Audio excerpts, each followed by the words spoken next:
very conflicting for you? Is life being very unfair to you? What is the way life means? All the situations put together and the people around you, everything put together is life. How is it occurring for you? Do you feel life is very partial?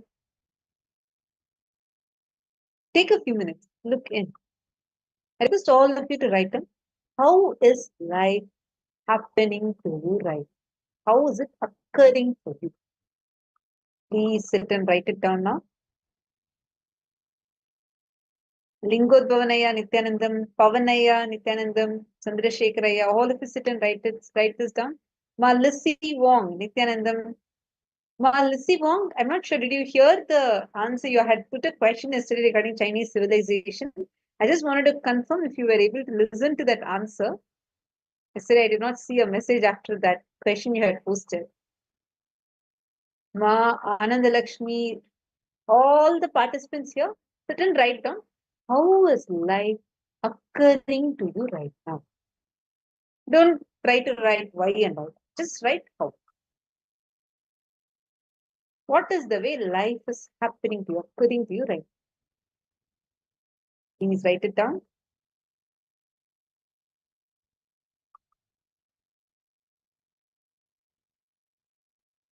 Pen down everything. However, life is happening to you without me filtering.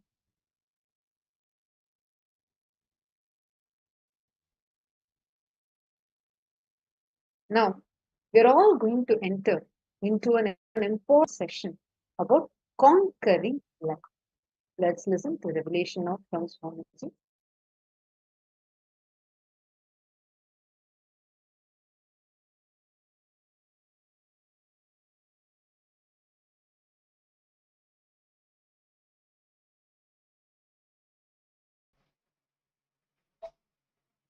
Whatever may be your perception, whatever may be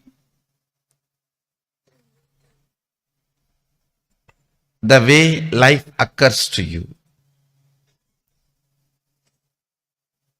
don't try to find reason now. Please understand, I only asked you to pen down how life is occurring to you. I have not asked you to find your reason. No. All your reasons, please understand.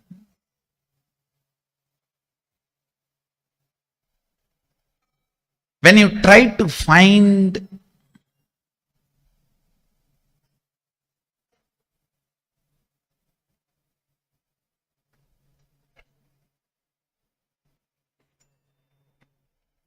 reason, even finding the reason, the way you find the reason itself should lead you towards solution. The why should be attended with the view of the future. Sometimes even the reason you diagnose your problem is such, you come to the conclusion it cannot be solved. I always tell people,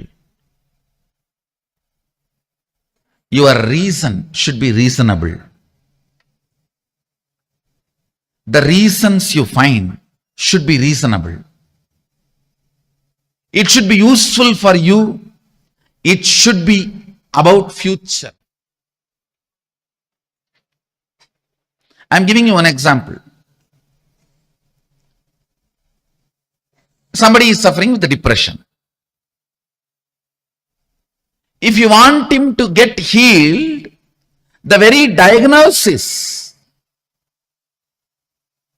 and the context with which diagnosis is done itself should be towards the goal of curing, healing, completion.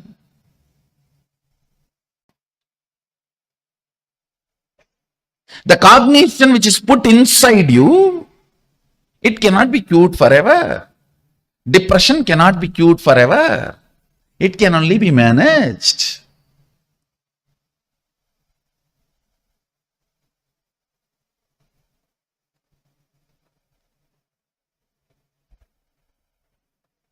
the way you diagnose, the way you discover the reason, that itself should be from the context of solving it.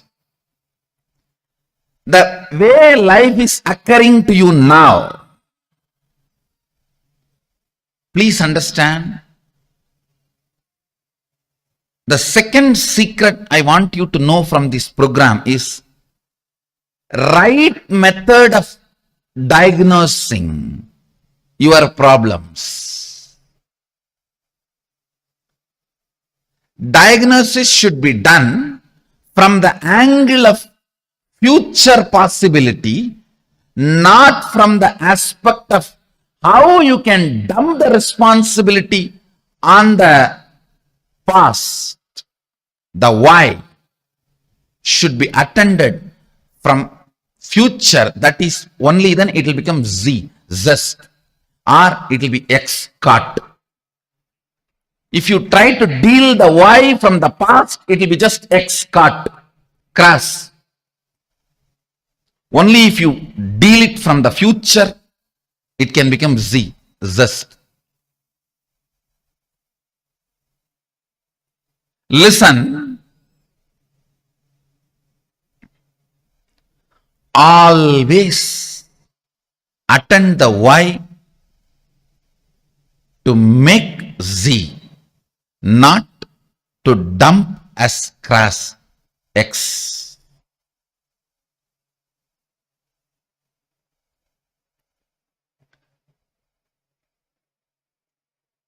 Depression. If the simple diagnosis can be done to a depression, any depression has to attract the high energy. It's a simple logic. Whether in the water body or in the weather, if there is a depression, there is going to be a fulfillment.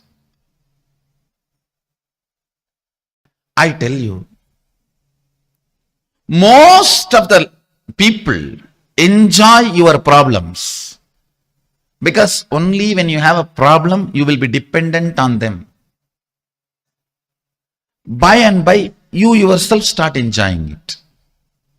Because with problems, the infrastructure you established seems very useful and fruitful. You look very brilliant. Listen carefully. Listen carefully. There are at least, I can give you one example. There are at least 100 methods of transportation. More convenient, comfortable methods are already available without using the roads and petrol, diesel, the oil. Without using the oil and road, at least 100 methods of transportations are already available. Enough of balloons, methods, just you can race for 200 feet and reach your office, all that is available.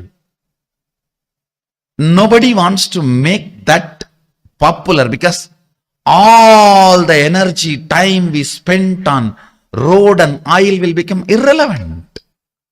So we will look like fools. I'm giving you one example. Whether in the field of health, or whether in the field of communication, whether in the field of transportation, in every field, enough has happened. If you look at the why from the angle of solving it, but the why is not looked from the angle of solving it. Let me give you some more example which you can directly understand and analyze. See, now you have written a lot of lines, thoughts, ideas. how life is occurring to you.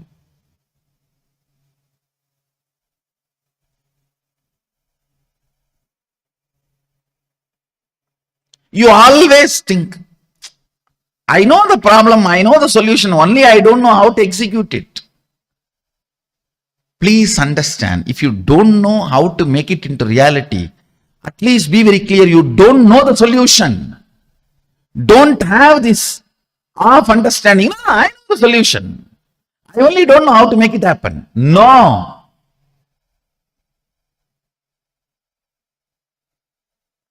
That is what I call consolation out of confusion. Trying to console yourself out of confusion. Understand, till the result happens, effort cannot be called as effort. Till the effect happens, effort cannot be called as effort. Somebody came and told me just few days before, one of my team lead person, I am putting so much of effort, result is not happening, Swamiji. I said, no. Be very clear, till the result happens, what you do cannot be called as effort. Don't have the wrong diagnosis, wrong reasoning. Wrong reasoning is delusion. Wrong reasoning is suicidal.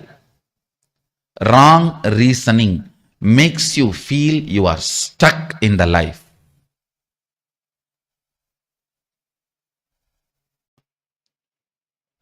The first step, seeing how life is occurring. The second step, next step, always look at the life, perceive the life, understand the life, reason with the life from the context of making it as you want. Making it as a reality as you want, not dumping the responsibility or playing the blame game on your past, on everything. We can blame everything, including ourselves, and say, this is the way it is, what can be done? No. That is what I call suicidal.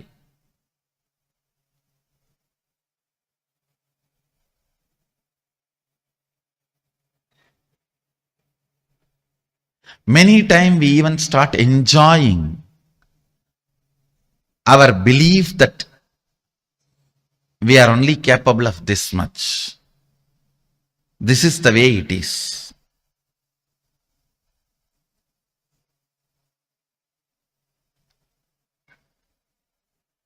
I'll give you an example.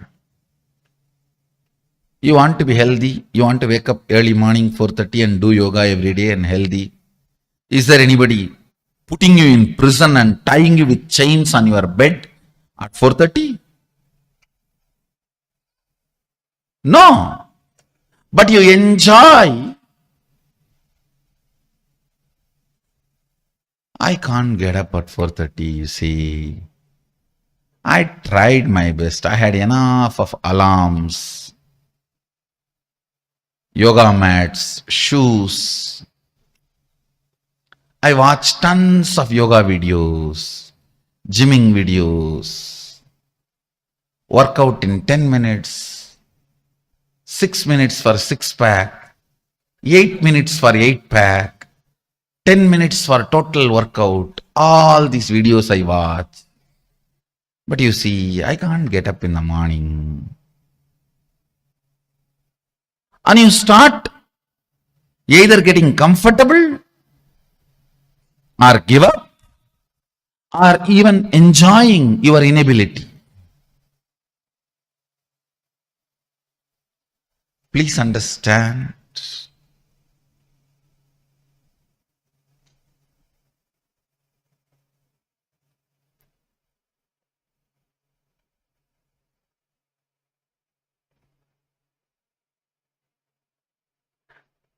I am not even saying you need to put all your effort. I want to make only this statement as essence of this session.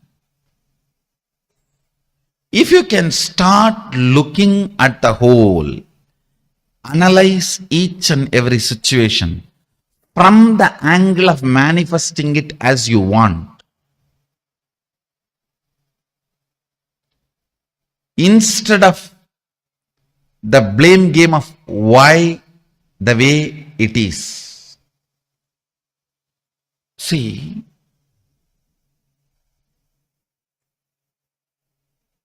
when you look at why the way you think, why the way you act, why the way you talk, why the way you feel,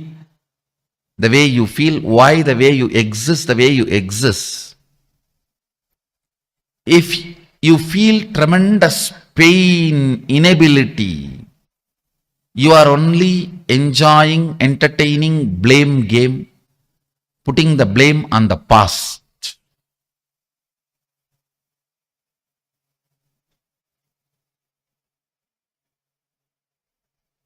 Now it is time. Even the why should be from the context of how. Even the why should be from the context of how. See the why. Why the way you exist the way you are. Why you have stomach pain. Why you have depressed mind. Why your relationships are falling apart. Why your thinking is so shallow. Why you are all the time irritated or bored. Why you are all the time tired or collapsing? Why your decisions are not becoming fruitful? This why.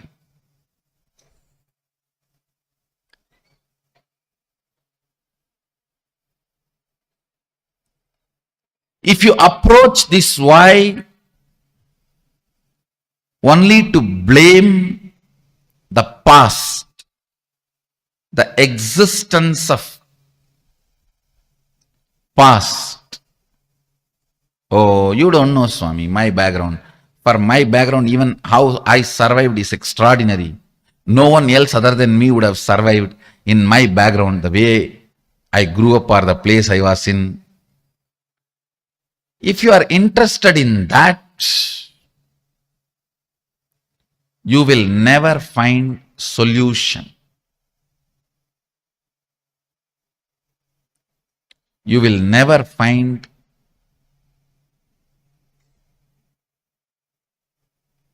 the life as you want. You will never find the reality which you want to manifest. If you want to conquer the life, that's why I use the word conquering life for this program. Actually, you have to conquer it. There is no way you can have agreement with your past. The way as life is happening to you, there is no way you can just paint, do the tinkering, touch up here and there and use it again. No. It is just straight your enemy. The way the life is occurring to you now is not your business partner, is not your friend. I think not your friend, all of you know already. But you always think there is a possibility for negotiation.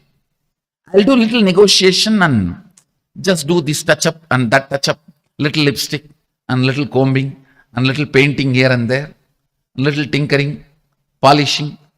No.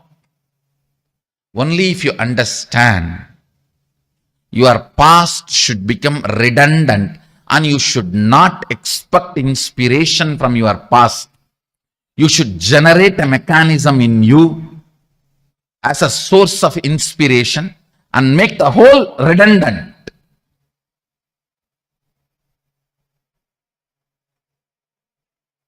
The whole should become irrelevant. Only then conquering can happen to you. Please understand, the spirit with which you need to approach whatever way the life is occurring to you is conquering, not adjusting, not manipulating, not withdrawing. The way the life is occurring to you, you just need to conquer. That's the only solution.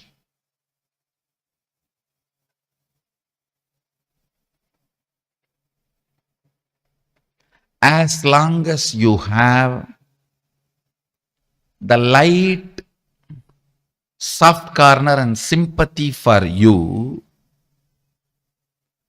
and justification about the way you exist, conquering is not possible. I am ferocious with your past. I am not asking you to be angry with your past. No. I am asking you to be ferocious with your past. Be ferocious with the way your life is occurring to you.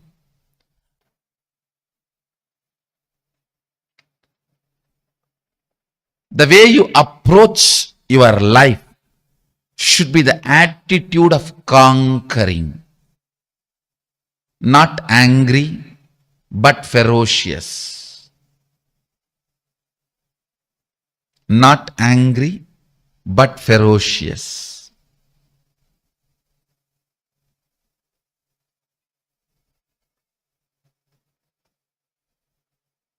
This is one small but great shift needed to happen. The way you look at the life, the way you diagnose your life, the way you find the reason.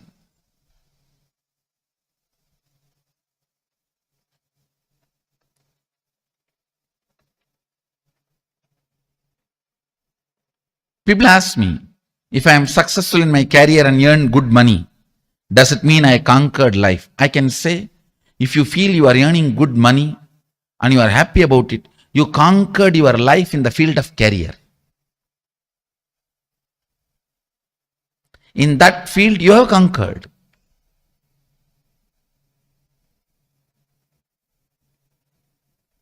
Conquering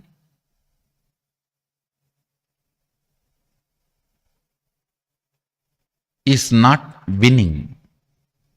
In winning, somebody has to be a loser. In conquering, nobody needs to be a loser. There is a big difference. If the resources are very limited, it has to be winning. Somebody has to win, somebody has to lose. If the resources are unlimited, that is when conquering.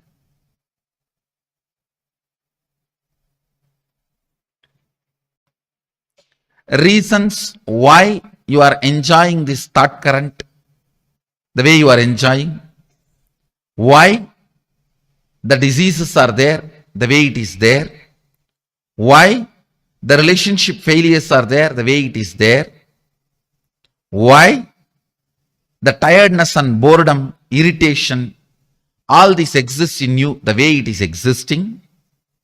Why? Ask all the whys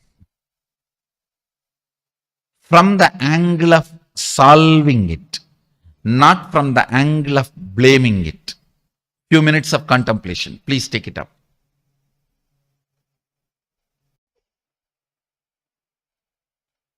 Now, listen to this very carefully. First, the first set of the writing you did, how life is occurring to you as it is. The second, finding the reason from the context of solving it. Manifesting the new reality you want, to conquer the life as you want.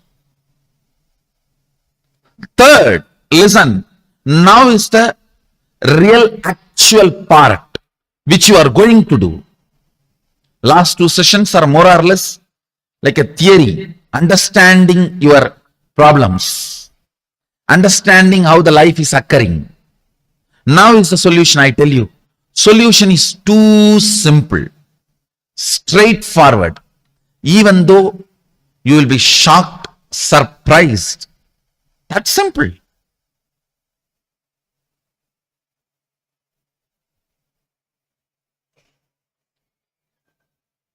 Because you don't practice, some solutions look very simple. Please listen. Some solutions look very simple because you don't practice. Some solutions are actually simple even if you practice. The solution is your will. Understand?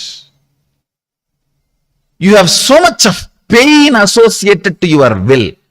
I used my willpower, but it does not work for me. It worked 3 days, but I think it worked by fluke. You have so much of failure pain. How many of you have so much of failure pain with your will? Raise your hand. The moment I say will, it is pain so much because you tried, it failed, it did not work, and it worked for 4 days, and then you have been dumped by your will. You feel your will is your enemy, and you have too much of incompletion with your will. Listen.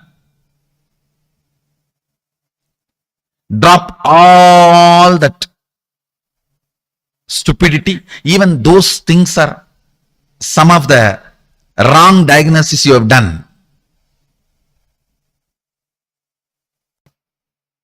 Most of the time, even your incompletions with your will, even your incompletions with your incompletions, your incompletions with your powerlessness, your incompletions with your inability, your incompletions with your impossibility, all this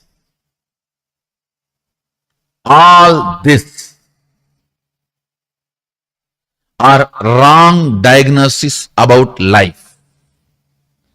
You know the way life is happening. Now you are approaching it from the angle of solving, trying to find reasons from the angle of solving. Now I am giving you the exact precise solution. Listen carefully. All the feeling impossible, all the feeling of suffocation, all the feeling, anger, resentment, failure. For example, if you have a stomach pain consistently, even after trying various medicines, yoga, kriya method, certain kind of anger and incompletion gets developed around stomach pain. If you have a failure in business decisions, even after trying various things you know, you can, certain kind of an incompletion, frustration gets developed around your career and business. Listen carefully. All these impossibilities, powerlessness in your life, you tried your best to bring completion with some relationship in your life, son, brother, father, friend, wife, daughter, daughter-in-law. With some people you try completion, to bring completion with the relationship, it's not working out. Somehow there is some incompletion, tug of war. All this only I call it as powerlessness. Listen, relive all this powerlessness. Even the emotions, thought currents, sickness, which can't be named by you or branded by you. Sometimes the jealousy you feel, you will experience as powerlessness. You will never brand it as a jealousy because that hurts you. You will say, oh, they achieved, why not me? Life is unfair. Life is unjust. Please understand, reliving precisely helps you to diagnose from the right angle. Reliving is nothing but diagnosing any problem, looking at any why, precisely for the purpose of solving it. Listen carefully. Reliving any thought current, emotional current will bring precise diagnosis of why that problem thought current exists from the angle of solving it. The perfect solution for conquering life is relive the suffocations, powerlessness you carry and declare with all your will you are going to create the reality you want. Please understand, it may look too simple, but it's a complete package. Whether you want to get out of your headache or you want to become enlightened, this package, completion and manifesting your will, is complete enough unto itself. Create the intense will to manifest the life as you want. Tell yourself and the universe your intention, the way you want to exist, the way life should occur to you.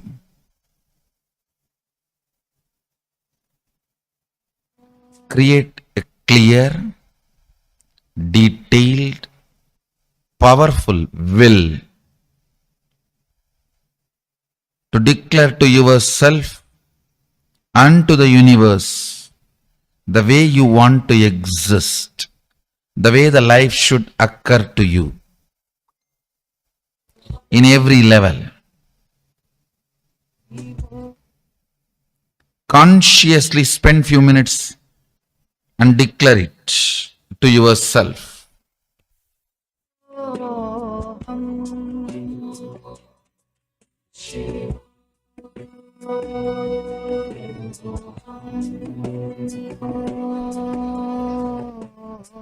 Powerful will with your declaration to yourself and to the universe.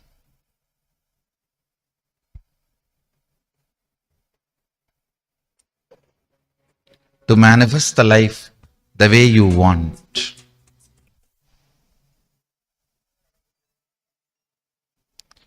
From the space of Sadashiva, I bless you all. Let your intention, will, become reality by bringing complete completion in you.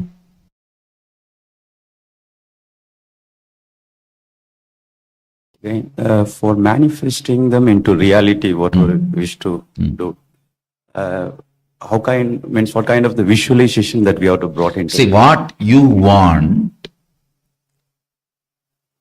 command it with your will. Please understand one thing. All of you listen. Your will is the umbilical cord connection between your individual soul and the cosmos. If you shake your individual soul with your will, cosmos has to shiver, because It is connected through the spiritual umbilical cord, your will. I don't know how many of you read in Puranas. A yogi sits under the tree and starts meditating, creating certain will to get that boon, and Indraloka burns, Devaloka shakes, and Indra has to run, Brahma has to run to attend. It is true. If you sit here and create a will, if you can shake your individual soul, your individuality with your will, naturally you will make the cosmos shake, move. Visualize very as clearly as you can what you want as your life, how you want your life to be manifested, and will it. Understand, when you will, multiple energies in your biomemory, in your muscle memory, in your system gets integrated to that will. Actually, you have multiple energies inside you. Unfortunately, all of them are in their own direction. Even complete you do not know what you want. Because morning you told yourself you want this. By noon you already changed. By night it is different. By the time your first order reaches from head to toe, there is the second order. By the time that reaches from your head to toe, your desires have changed. Even you as whole do not know what you want. Understand?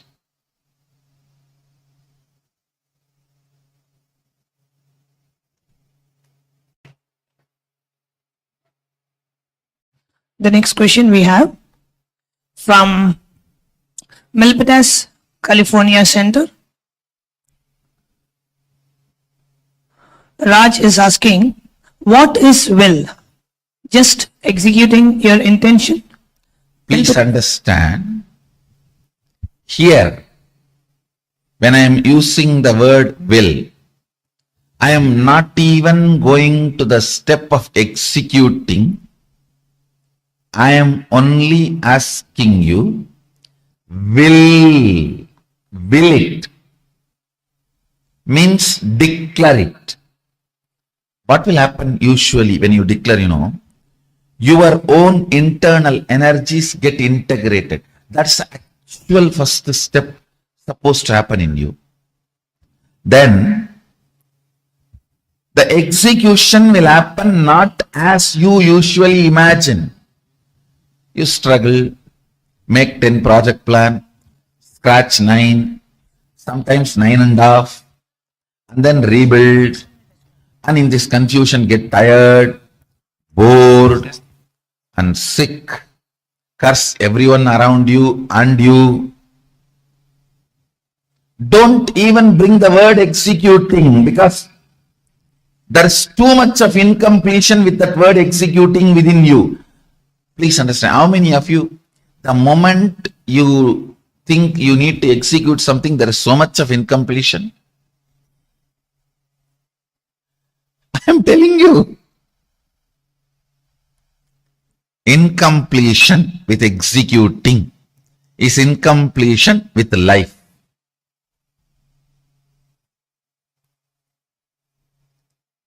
I know it is there.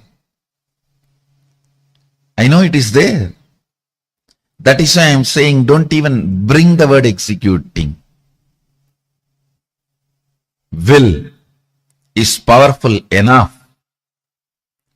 Will is powerful enough to integrate. Then it is capable enough to manifest. Maybe a little bit of your cooperation is required, but you may not need to do this whole executing exercise. Most of the time, your execution exercise is almost like fighting with yourself. fighting with yourself.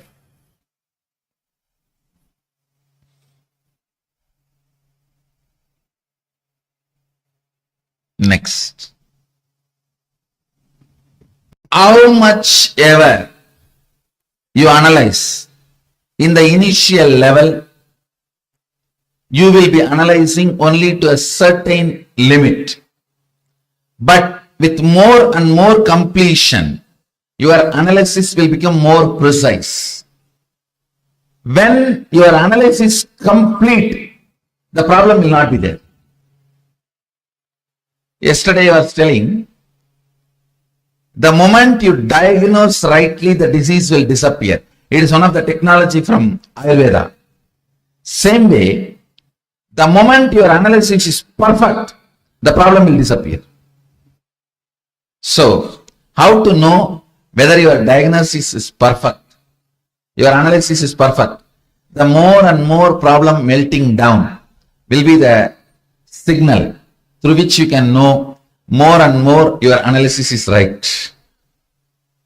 So how to sharpen and strengthen my will and determination so Completion.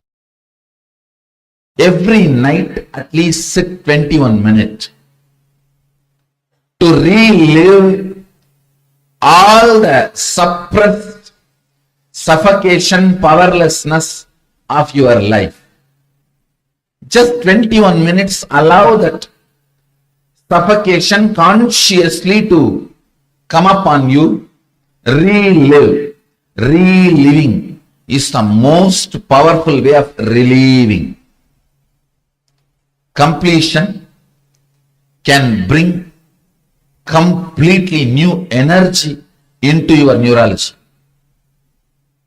into your whole system. Completion can bring completely new energy in your very frequency, in your very aura. So solution for the problem you are asking is everyday completion. Spend at least 21 minutes before going to bed. You can sit in the bed and allow everything to come up and relive. The reliving relieves you. Swami, yesterday in yesterday's session, one of the things that I realized was that a lot of the projects that I'm working on right now were things that I started because there was just a lot of pain in me that I didn't want to deal with. So just to get rid of that, I started this. But I actually like working on the projects. Are they like, should I stop working on these? No. You should not stop working. You should complete the pains from which you are trying to run away. If you complete the things, this project will be more successful than what you think. See, if you do it if you do a project by putting your time, it will only be a mathematics. If you do it by putting your energy along with time, it means you need to have energy. Now all your energy is caught in the incompletions and things. Complete and put your energy into it. Then you see it will come out as art piece. If you put your life, it will come as your own extension. Please understand, whether your job, relationship, career, anything, if you are giving only your time, you are a worker. I do not have 1 inch of respect for anybody who is working for somebody. Please understand, I am making a very blank, straightforward statement. Be your boss. Even if you think, no, I am working already for 25 years, how can I give up my job? Take this as a 2-year project. Within 2 years, you will do the transition and become your boss. Be your boss. I tell you, after you leave the body, you will understand how much consciously you have grown by being your boss. Please understand, only to the people whom you are serving, your clients, your customers, whom you are enriching, should be your boss. Be your boss. I tell you, consciously, you will be complete about life. If you are working for somebody, you will learn only one thing: to give your time. You will never learn the taste and joy of what it is to give your energy along with your time. You will give your energy along with your time only if you are going to be the ultimate beneficiary. If you are going to be the ultimate beneficiary, only then you will put your energy into your time. Otherwise, that's that 9 to 5, especially these government jobs in India. I don't want to talk about it, but you read from my face.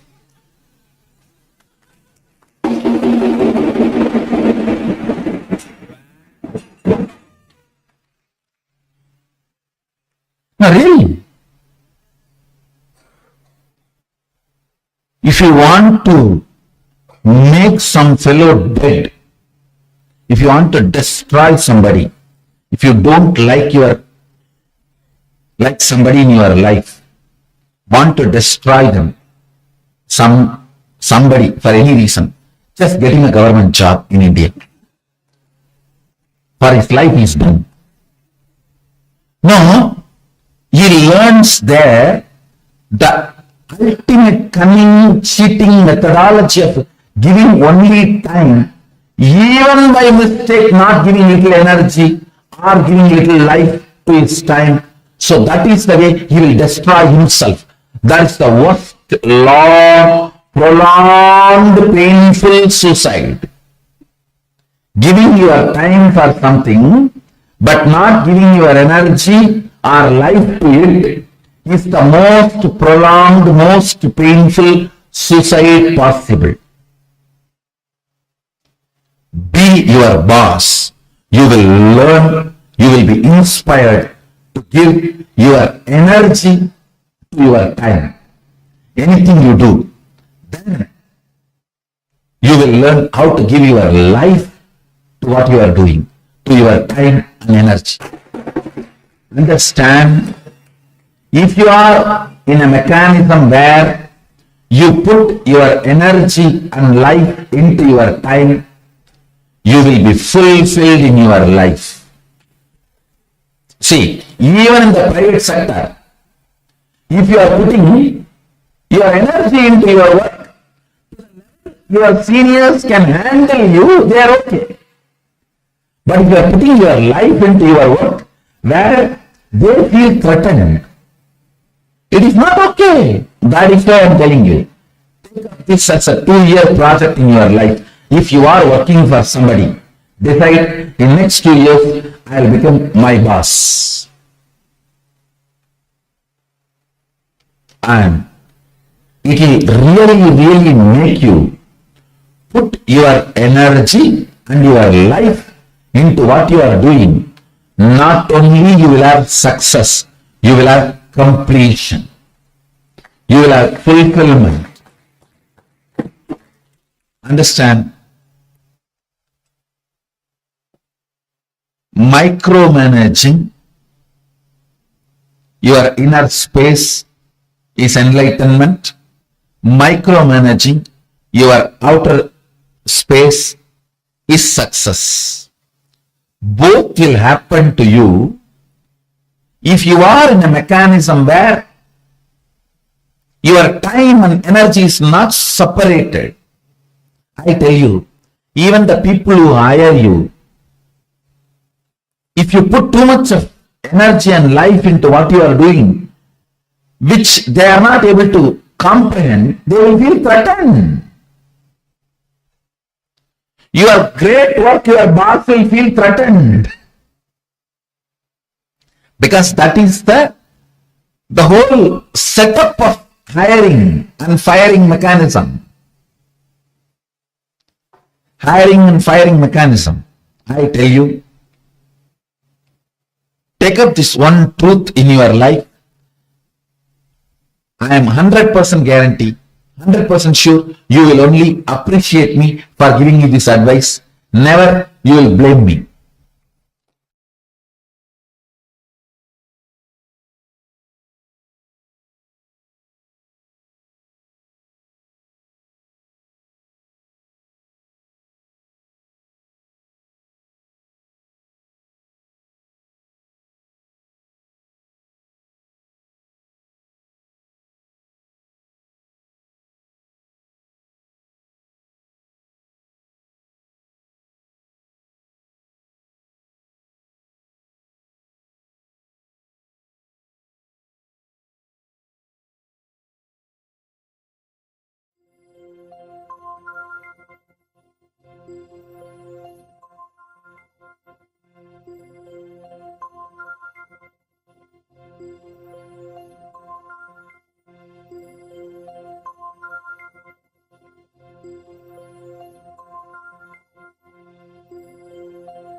Namah Shivaya, Om Namah Shivaya, Om Namah Shivaya, Om Namah Shivaya, Om Namah Shivaya, Om Namah Shivaya, Namah Shivaya, Namah Shivaya.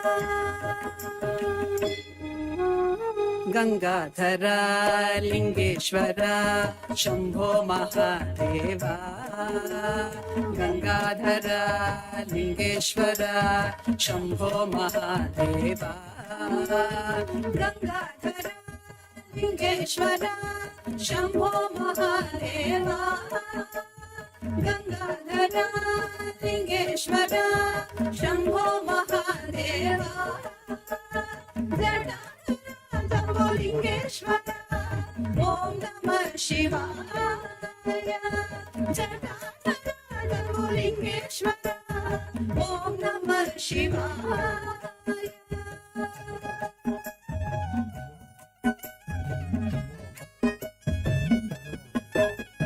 Sidambaresha, Kanakasabesha, Trinetradharisha, Sidambaresha, Kanakasabesha, Trinetradharisha.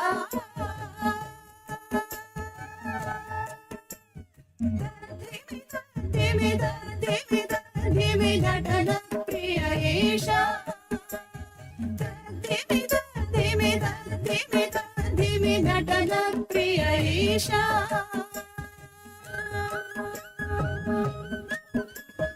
Om Namah Shivaya, Om Namah Shivaya, Om Namah Shivaya, Om Namah Shivaya, Namah Shivaya, Namah Shivaya. Shiva Shiva Shambho, Shiva Shiva Shambho, Shiva Shiva Shambho, Shiva Shiva Shambho, Shiva Shiva Shambho, Shiva Shiva Shambho. Gangadhara Lingeshwara Shambho Mahadeva, Gangadhara Lingeshwara Shambho Mahadeva, Jadadhara Lingeshwara, Om Namah Shivaya, Jadadhara Lingeshwara, Om Namah Shivaya. Sidambaresha, Kanakasabesha, Trinetradharisha, Dimida, dimida, dimida, dimida, dana priyaisha. Dimida, dimida, dimida, dimida, dana Isha. Om Namah Shivaya. Shiva Shiva Shambho Hara Hara Shambho. Shiva Shiva Shambho Hara Hara Shambho. Shiva Shiva Shambho Hara Hara Shambho. Shiva Shiva Shambho Shiva Shiva Shambho Hara Hara Shambho. Shiva Shiva Shambho Hara Hara Shambho. Shiva Shiva Shambho Hara Hara Shambho. Shiva Shiva Shambho Hara Hara Shambho. Shiva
Shankara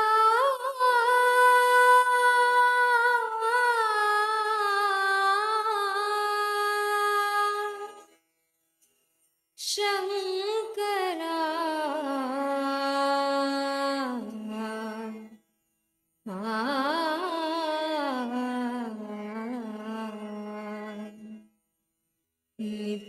Nityananda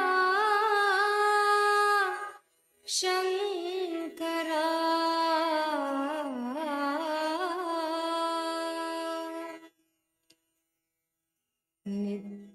Nityananda Shankara Anandeshwara Shankara Nityananda Shankara Anandeshwara Shankara Nityananda Shankara Anandeshwara Shankara Nityananda Shankara Anandeshwara Shankara Shankara Bhayankara Shankara Bhayankara Bhavabhayahari Shankara Bhavabhayahari Shankara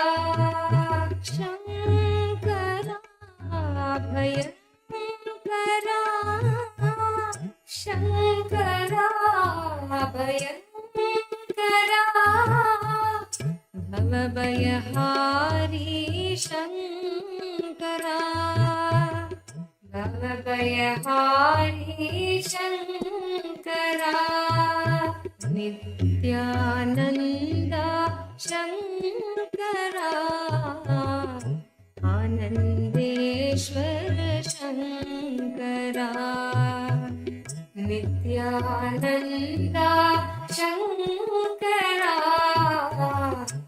Anandeshwar Shankara Nityanand Shankara Anandeshwar Shankara Nityanand Shankara Anandeshwar Shankara Shankara भयङ्करा Shankara भयङ्करा भवभयहारी Shankara भवभयहारी Shankara Nityanand Shankara Anandeshwar Shankara Nityanand Shankara Anandeshwar Shankara परमात्मा शिव शङ्करा पावन पुरुषा शङ्करा परमात्मा शिव शङ्करा पावन पुरुषा शङ्करा परमात्मा शिव शङ्करा पावन पुरुषा शङ्करा परमात्मा शिव शङ्करा पावन पुरुषा Shankara नित्यस्वरूपा Shankara Nityananda Shankara नित्यस्वरूपा Shankara Nityananda Shankara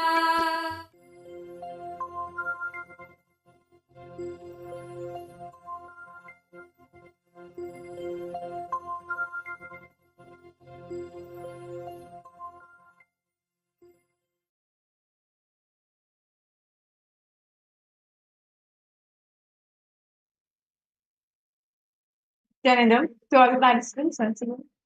That was a very beautiful revelation given by Swamiji. I request each of the participants to pose their understanding. What did each and every one of you understand from this session? So many different revelations Swamiji spoke. So I request all the participants to pose your understanding. Whatever so far you have understood, you can please post in the chat section.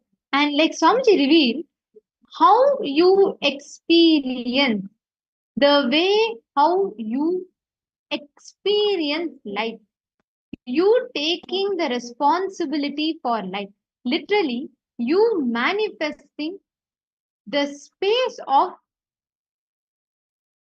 continuously addressing all problems in life from the angle of solving it, makes you a leader, makes you manifest life, manifest breakthroughs in life.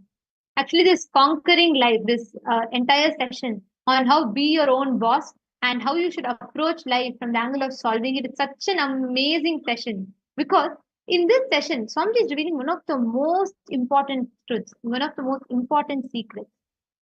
Understanding how you experience, you manifest, you radiate the principle, the ultimate Paramasatya.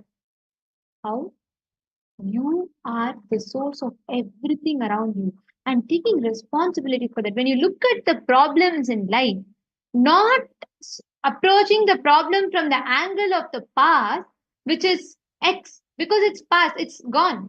And whenever you try to put the dead weight of your past on the present, you only project that, recreate that even into your future. This is such an amazing session, actually. Like how Swamiji told, when you approach all the problems in your life from the angle of solving it, from the angle of taking responsibility for it. Like, for example, you can approach all problems of your life. For example, if you're not manifesting wealth, you can say, oh, you don't know, I have tried too many times, jobs will never work for me. I cannot do 2 shifts. That is too uncomfortable for me. And whatever I have to do, all the backlogs that is there, I cannot sit and spend time now. Family vacations are important for me. We keep giving the reason from the angle of, like, just as to get stuck from the angle of the past. Instead, when you address the same situation from the angle of future, you take responsibility for it. It becomes possessed, it becomes best for you. When you take responsibility for everything that manifests for you, you will suddenly see such an amazing shift in life in everything that you want. You will just see how each aspect, however you want, whatever you want to manifest, you'll see how every area you're just showered, how you can. Cosmos will give you more and more resources when you start taking the step for it. Swamiji will tell, whenever Swamiji declares, Swamiji will tell, if I declare right now that Golden Temple has to happen, I will know that the entire cosmos will shower the resources needed for it. I just need to make the declaration. It is the exact same thing for us. When you declare, when you approach life from the angle of solving it, your problems will no more look like a dead end. No, it will look like a possibility for you. You will start seeing beyond the problems. You will start seeing how you can actually solve it. Yeah, understand Swamiji said, most of the time in our life, we limit ourselves to only our cognitions. As very beautiful Swamiji says, I see, past is a good memory. But most of the time, instead of forgetting, instead of making past redundant for you, we hold on to it so much. And Swamiji said, because the influence of past is still there over you, based on that only you take decision. Actually, the best example of how you can see Lingotvana is saying life is blessed and blissful with Swamiji. I can't agree with you more. Like literally, because you will see many times because we are so used to judging ourselves from the past, we judge every relationship from the past. We look at every relationship from the past. Like, for example, think about it. If you have a bitter spat with someone, and when you have to go back and relate with that person, you are going to carry the wound of the past in you. You will still project, you will still have a certain filter from which you look at the other person. But Swamiji, right? Tons of times, like if you are a Kailasavasi and if you get to witness at most personal dimensions of Swamiji, this is one thing you will see.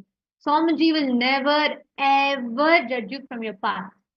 Like tons of examples, tons of experiences has taught me this. Like so many times we'll see, oh God, this person did all this person has cheated, this person has done this. Definitely, Swamiji will not accept them ever back. They do not deserve a second chance. Our logical mind may say all of them. Swamiji will really, it will not be, see, either society teaches us hypocrisy where we have inside though we hate, we just start thinking like outside we'll say, oh no, I'm so happy, I'm so grateful for you that you're here. Or it's fine, I've forgiven, let's move on. But inside us, we will still carry a judgment, we will still carry an incompletion. Swamiji will really see that person as a possibility. Even that person themselves will not see themselves as such a possibility the way Swamiji sees that person. You will see when Swamiji makes a decision, it will not be in any human logic. Our logic, we will not be able to comprehend. That's why you will never know what the Swamiji decision will be for each person. Sometimes you may think, it's such a small thing, there's nothing much in it. But Swamiji will be very, very particular about it. But sometimes you think, oh my God, is this such a huge thing that has happened? How do we deal with all of it? Like, I'll tell you all one example, right? This is one of my most favorite experiences. This is in Sadashivoham 2017. Sorry, Mahasadashivoham 2017. And in Mahasadashivoham, we had originally plan. Like the plan was where we would have a beautiful hall. The construction was going on for the hall, and the huge, like 2-story building, like a hall structure, was being built for the program. And when program got announced and the program is nearing, the project was like, okay, it was happening. But for some reason, something happened.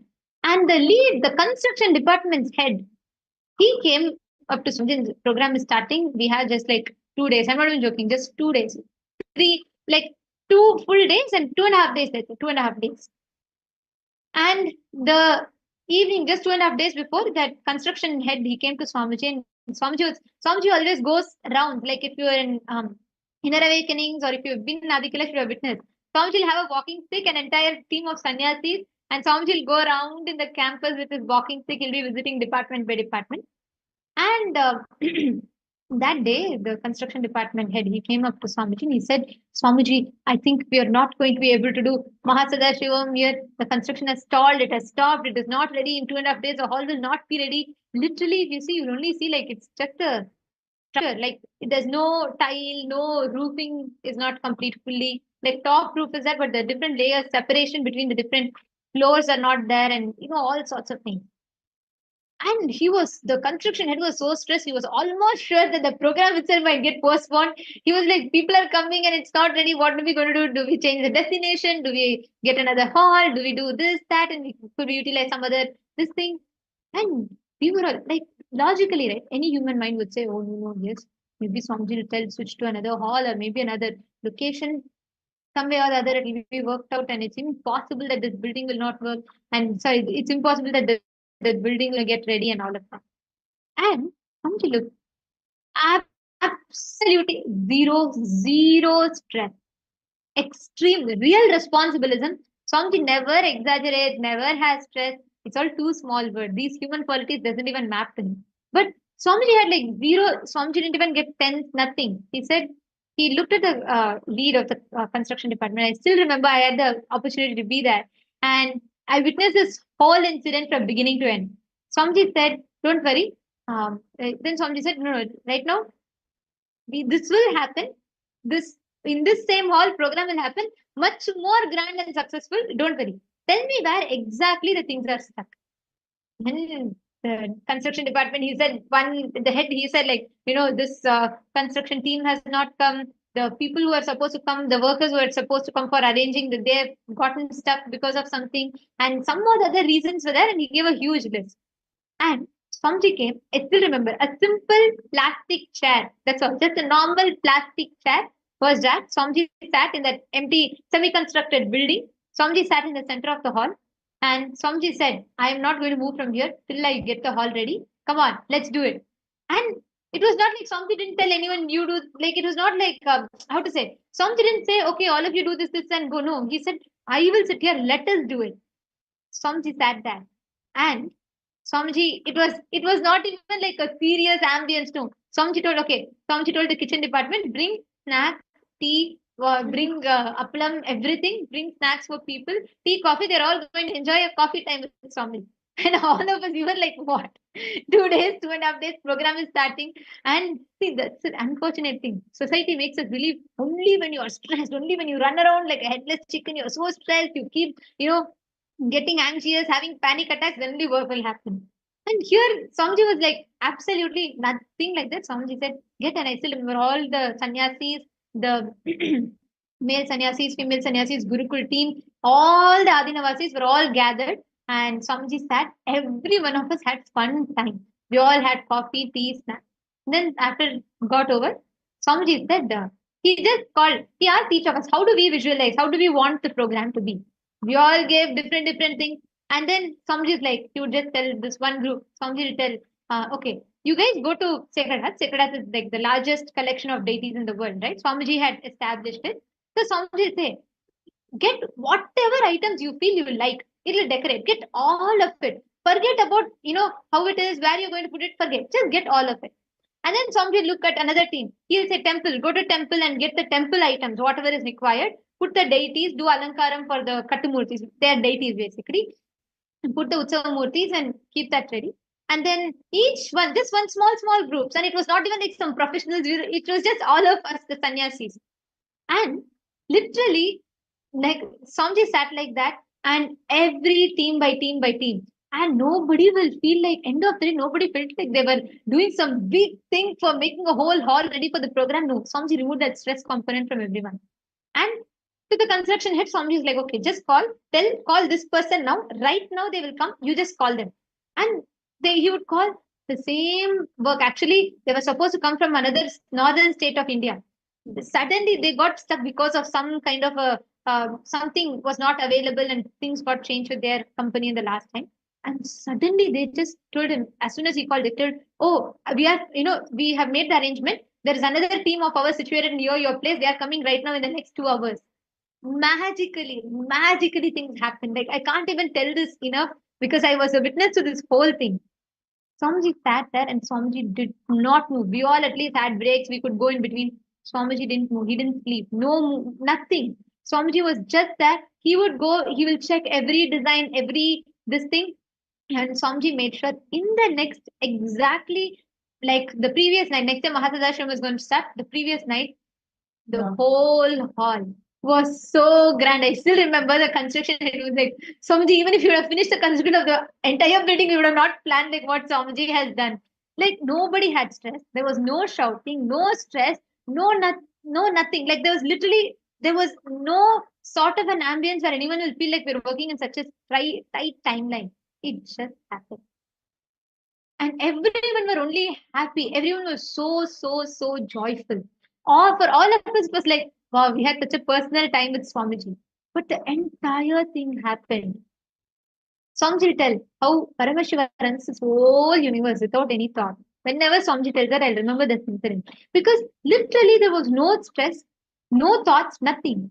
And Swamiji made the whole thing happen. Yes, Swamiji would have judged, like us human beings. If Swamiji could have easily told, oh, no, in the past you guys didn't do, how you are going to make it happen now? Let us change, let us do. No, that's what any human rational would expect. Swamiji didn't do that. And he made it happen. Understand, any time you deal with life from the angle of past, again and again and again, you only recreate that failure even in your future. How many of you are understanding it? Being your own boss, conquering life is all about you having the ability inside you having the ability to look at life, to approach all problems in your life, all obstacles in your life from the angle of solving it, not from the angle of complaint. No, from the angle of solving it. That will manifest life. Very beautifully, Swamiji says, a person who's conquered his life, right? He'll any situation, even if the most toughest situation also, he'll only take it as an opportunity. Okay, how can I expand myself? How can I make it better? See, most of the time in life, okay, for example, if something is stuck, right, what do we do? Oh, this is stuck for me. I'm not able to move anything. We complain, right? But a person who is really situated in the space of unclutching, like Swamiji. Swamiji does not have any thought. That's why any situation comes for him, he immediately sees the problem and solution for it. Not the problem, okay, but whereas we think we exaggerate the whole problem and we put our own judgments, our thoughts, and everything. But with Swamiji, it's straightforward. This is the problem, this is the solution for it. And that's it, it's done. Actually, now I'm going to request everyone of you. Look into how you all had written about how life is occurring to you. Right? Look at that with a ferociousness and find reasons, but don't find reasons for the reason should not make you feel like, oh, I can't do anything about it. Oh, nothing moves in life. Like, for example, you want to manifest job. You've been trying for 6 months, nothing has manifested for you. Look at that, but don't look at that from the angle of, I have already tried for 6 months, nothing is moving, it's just stuck. Everything in my life is just stuck. No. Look at the problem from the angle of solving it. Sit now. Why you are enjoying the thought current? What exactly is the exact obstacle that you're having? Look at it from the angle of solving it, taking responsibility for it. Please sit now and pen down. I request all the participants to do this.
Now, each of you, whatever you have written down, each of the exercises, whatever you have written down, the thought currents where you are approaching the problems in life from the angle that it is impossible.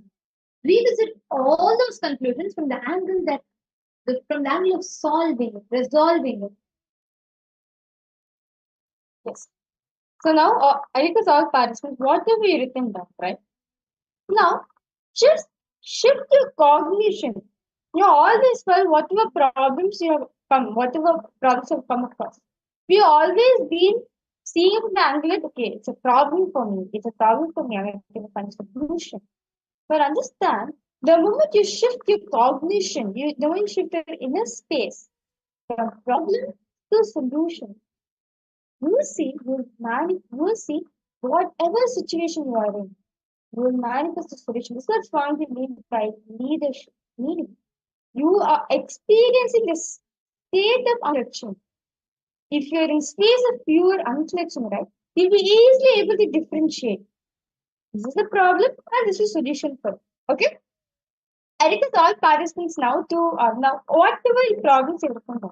Now look at each of the problems from the angle of solution oriented. Yes. Look at each of the problems you're looking at. Instead of making it as a problem for you, take it as an opportunity for you to experience, for you to find a solution for it, for you to expand your possibility on it. The moment you understand, the moment you decide to approach life in this, all the problems, whatever seem nearly impossible for you to solve, suddenly you will see that it will start having a shift. Matthew Vestaya's process, being my own boss, gives me the possibility to manifest the life I want. Actually, see, the concept of being a boss should not be from the concept of, oh, let me not, like, for example, let's say you go to your boss and you ask for a leave. Your boss says no, he rejects it. You decide, how dare he, when I want, he's rejecting. Let me see, I will not need to, just because I'm dependent on him and I have to ask his approval and I'm dependent on him for my bread and butter. So I have to go through all of this. So I'm going to work and one day I'm going to be in a position where I would not need to depend on him. And you work.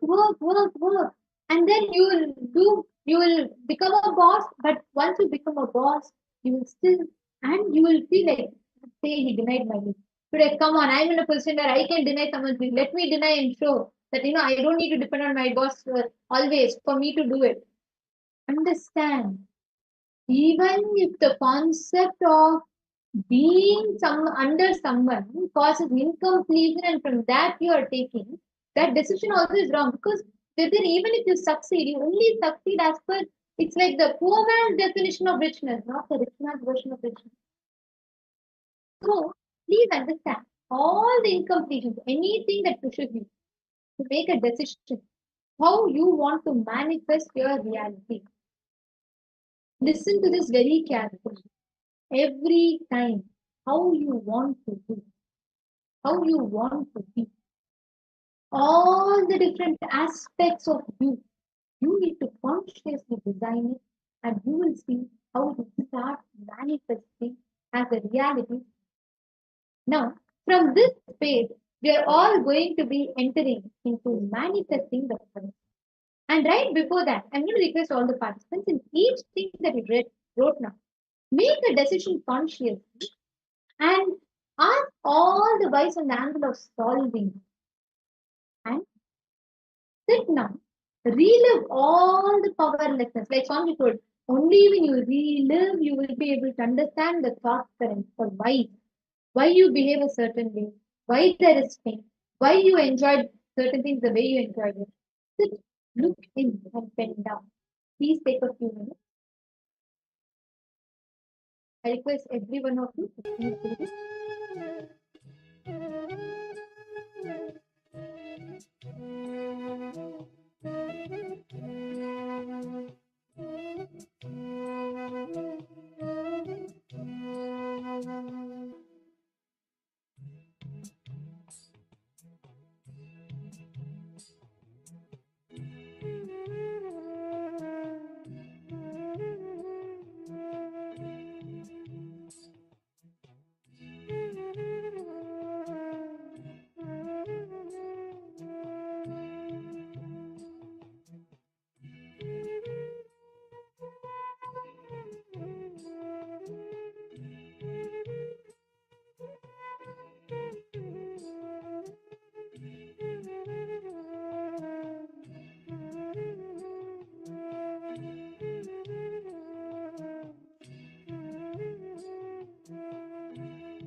Yes, Nityananda. So now all of us can relax from the exercise that we have been doing just now on relieving all the powerlessness, the emotions, the thought currents,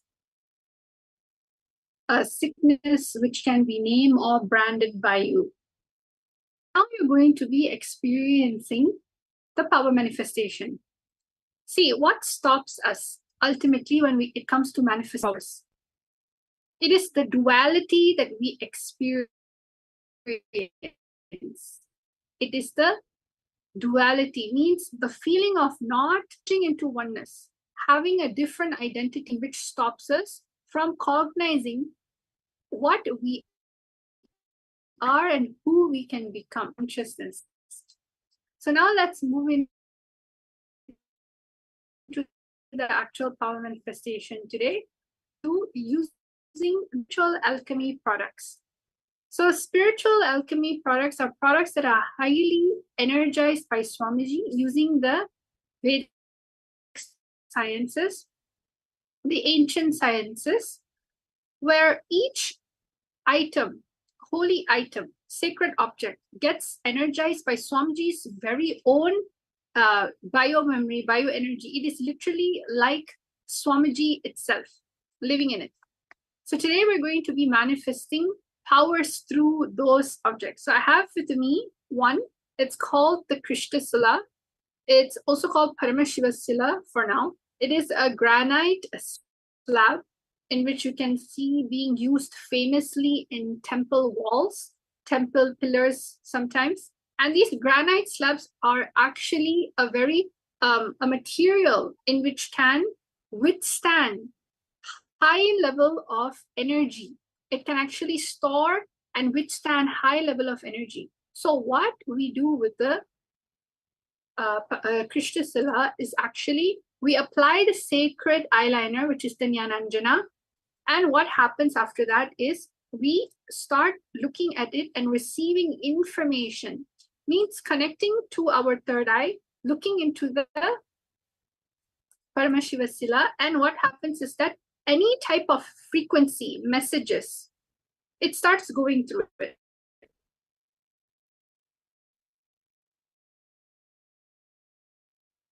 So I see our regulars attending, Ma Ananda Lakshmi, Ma Gabriel, yes, Nityanandam, welcome, Ma Fatima, Ma Mihri, Ma Basde, Ma Yogananda Rupini, Ma, yes. Welcome to the Power Manifest. On round number 1 is we're going to sit with our head, neck, and spine in a straight line. We're going to remember Swamiji in the third eye, and we're going to be chanting the Mahavakya intensely. Using this Mahavakya, connecting to Swamiji in your third eye.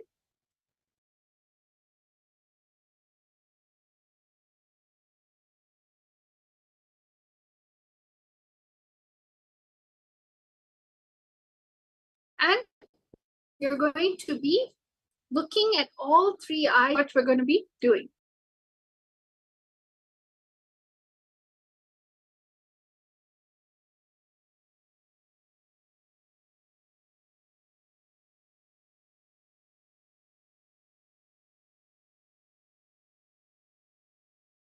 Okay, so all of you, we're going to actually now start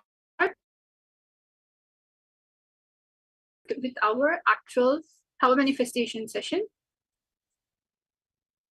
Wait, please hold on to see for all of you, you would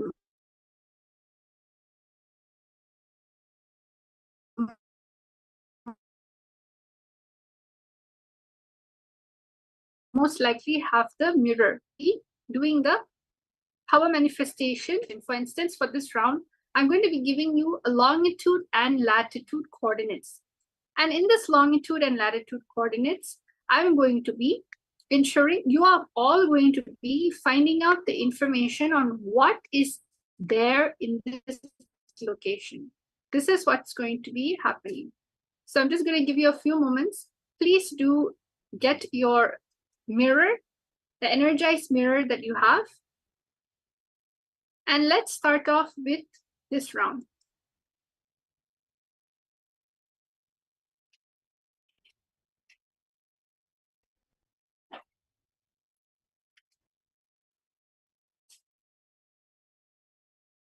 So all of you are going to intensely chant the Mahavakya Om Nityananda Paramashivoham.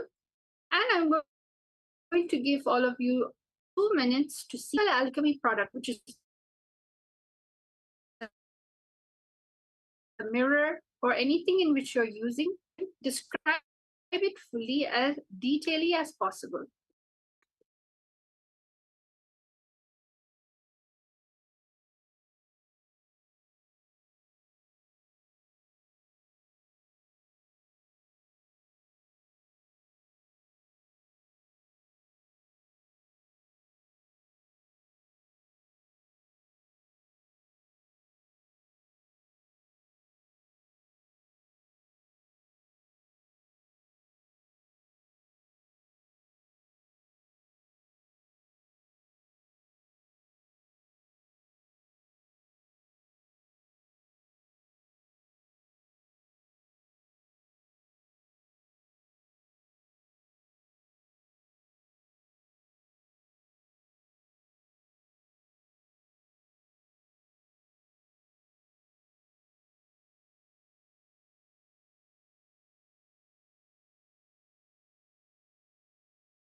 Yes.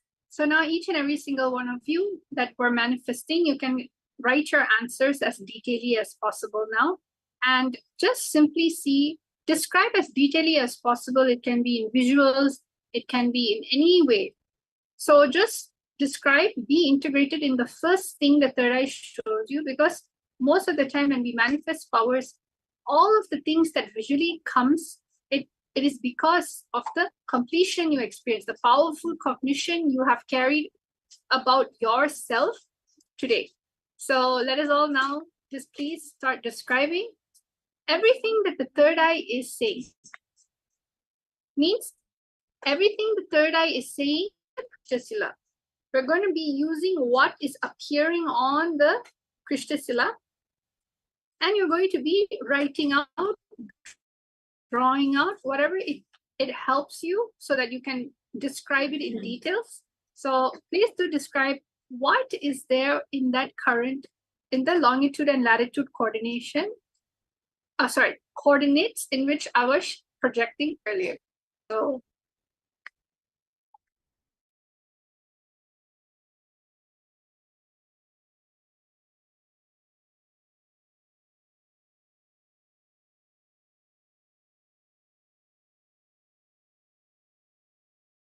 I'm able to see Mahmiri. She's explaining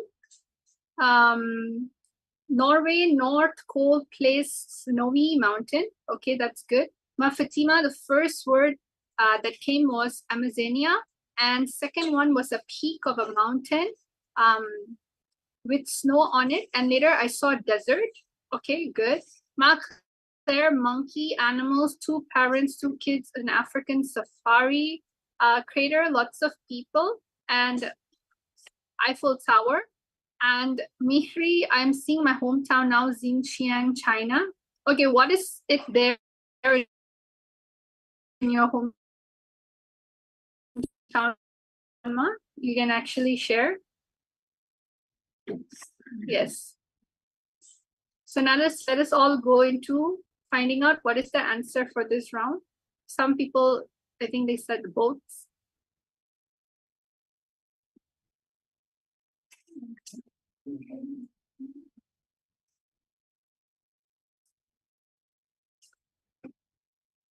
So let's all see what the answer is for this round. The answer for this round is that this location and this what is there is in Shodagon Pagoda, Yangon, Myanmar. It's a 2,500-year-old pagoda which enshrines strands of Buddha's hair and other holy relics, and located west of the Royal Lake and it is basically 114-acre hill in Yangon. So this is one of the most popular sites in Myanmar. And basically some people said Asia. Yes, the location is in Asia. Some people said it's something related to Buddhism and there's many people visiting it. Yes, it is one of the famous visiting site. And some people even said that it sort of looks like a tall pyramid, like it looks like an Eiffel Tower. Yes, if you actually look from down onwards, it does have that shape. So congratulations. You were able to pick up very prominent things about the location. So wonderful. All of you did a wonderful job. Now let's go into the sit with your head neck spine in a straight line.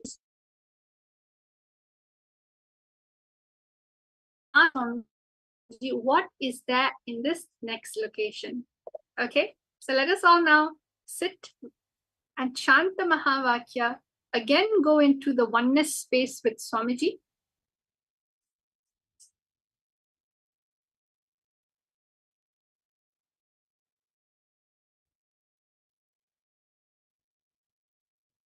And let's go into a new round.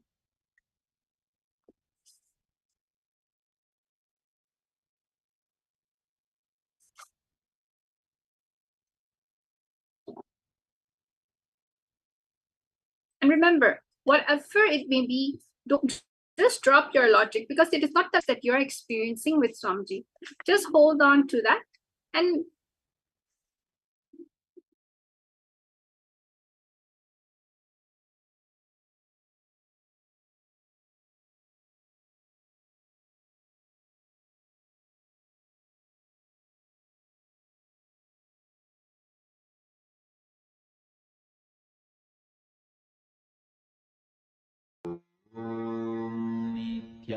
Nityananda Paramashivoham Om Nityananda Paramashivoham Om Nityananda Paramashivoham Om Nityananda Paramashivoham Om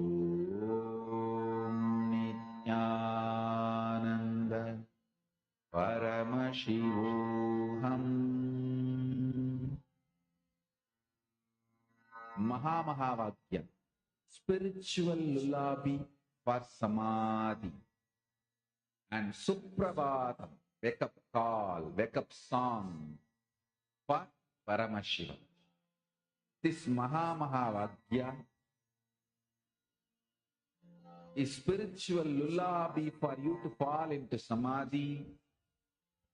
Suprabhatam, wake up song for Paramashiva to wake up in you. Just remember this one powerful cognition. This Mahamahavakya puts me in samadhi. This is spiritual lullaby for samadhi. And Suprabhatam, wake up song for Paramashiva in me. For Paramashiva to manifest. With this one spiritual powerful cognition, chant this Mahamahavakya.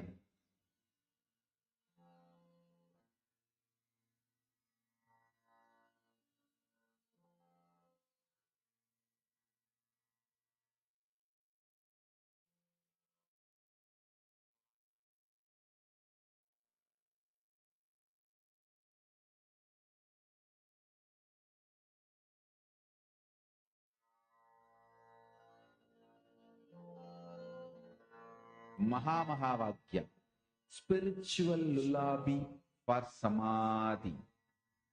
And Suprabhatam, wake up call, wake up song for Paramashiva. For Paramashiva to manifest. With this one spiritual powerful cognition, chant this Mahamahavakya. Om Nityananda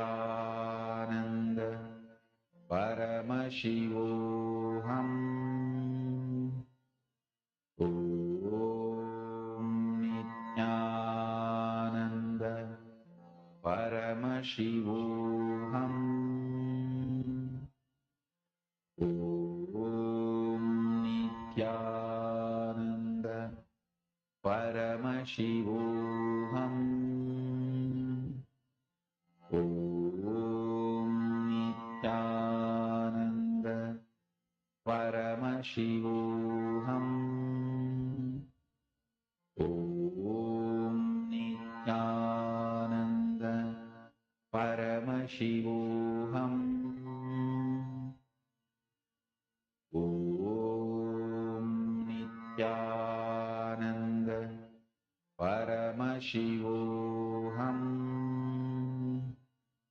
Om Nityananda Paramashivoham.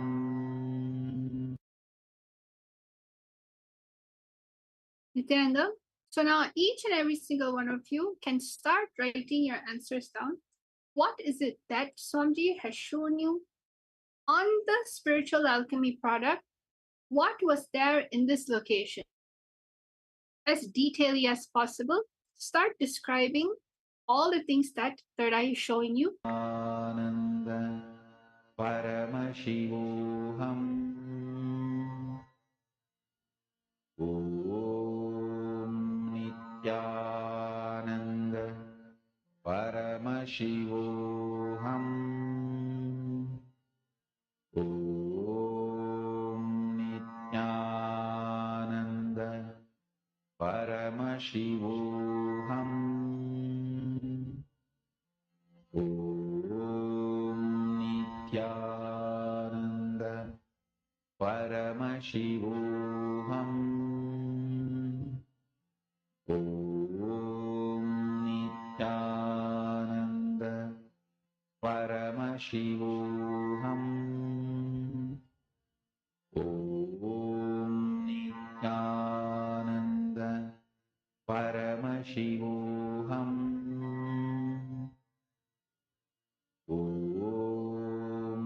Nityananda Paramashivoham Om Nityananda Paramashivoham Om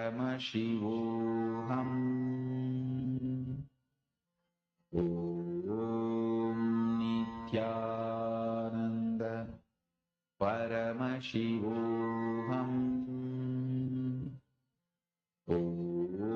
Om Nityananda Paramashivoham Om Nityananda Paramashivoham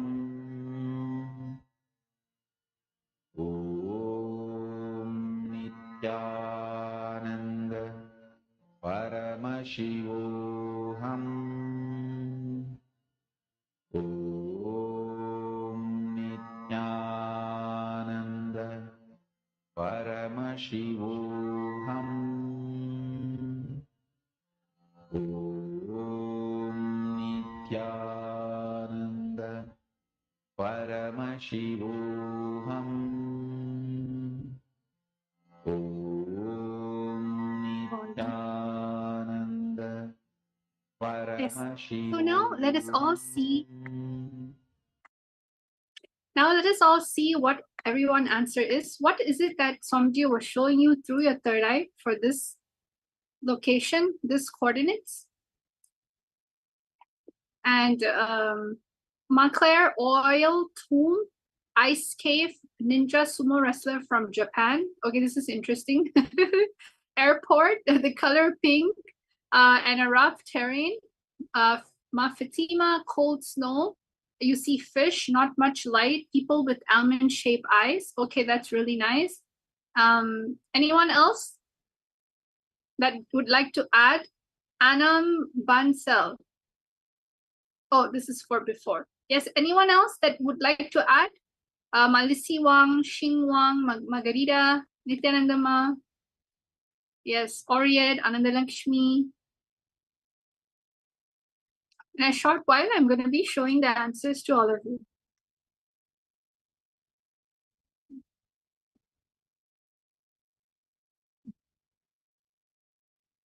So let's see what the answer is. It's amazing how detailed you were. Yes, that is ice because it's a very snowy place at the same time. It's in Austria. It's called the Hallstatt village. And basically the Hallstatt salt mine is located here, and it's one of the oldest working salt mine. And basically you can see that it is in the Alps. So wonderful job, because as I was reading out the answers, some people saw mountains, some people saw hill, they saw like villages, they saw a big river body, and also at the same time they said something icy. So great job. Great job, all of you. Wonderful, always manifesting with all of you. Now we're going to actually be going into your next session. Today you're going to be learning, furthering your understanding on the higher truths. How? Somji is going to be revealing the secrets of conquering enemies. So now let us all watch and understand this deeper.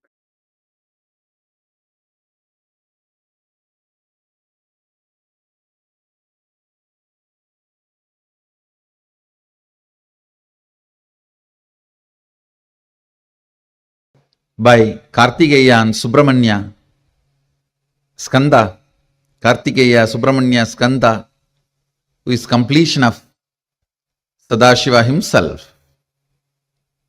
The story is beautiful. Story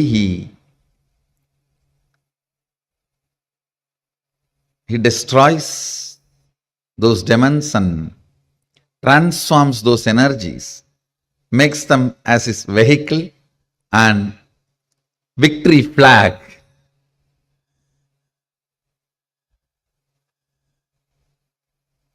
The attack done on him, he transforms that itself as a brand for him after victory, after his victory. He conquers and converts the attack into a powerful energies to support him. He is today gracing with 12 hands on the Swarnamayura Vahana, the golden peacock vehicle. So he is ready, all for war, going for war, to come back with victory. It is not actually vada, means destruction in a way. He conquers and brings those energies under his control to support him in his mission. It's one of the most beautiful scenes described in our Puranas. See, when you have that liberated thinking, you know who are you. You will become sure about you. You will become very certain about you. And you will become sure about who will be your friends. You will become certain about who will be your enemies. When you become certain about who is your friend and who is your enemy, you will also be certain about what your friends want from you and what your enemy wants from you. And you will also become clear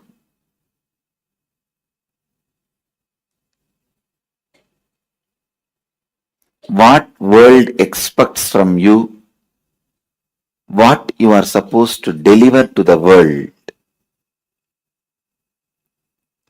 Never let your enemy occupy your inner space and guide your words and activities completely. That will be the worst defeat you will have. Your enemy may be attacking you from very stupid, occupy your inner space and go on changing your words, decisions, or even trying to justify, explain yourself. I tell you, he will destroy your life. You should only know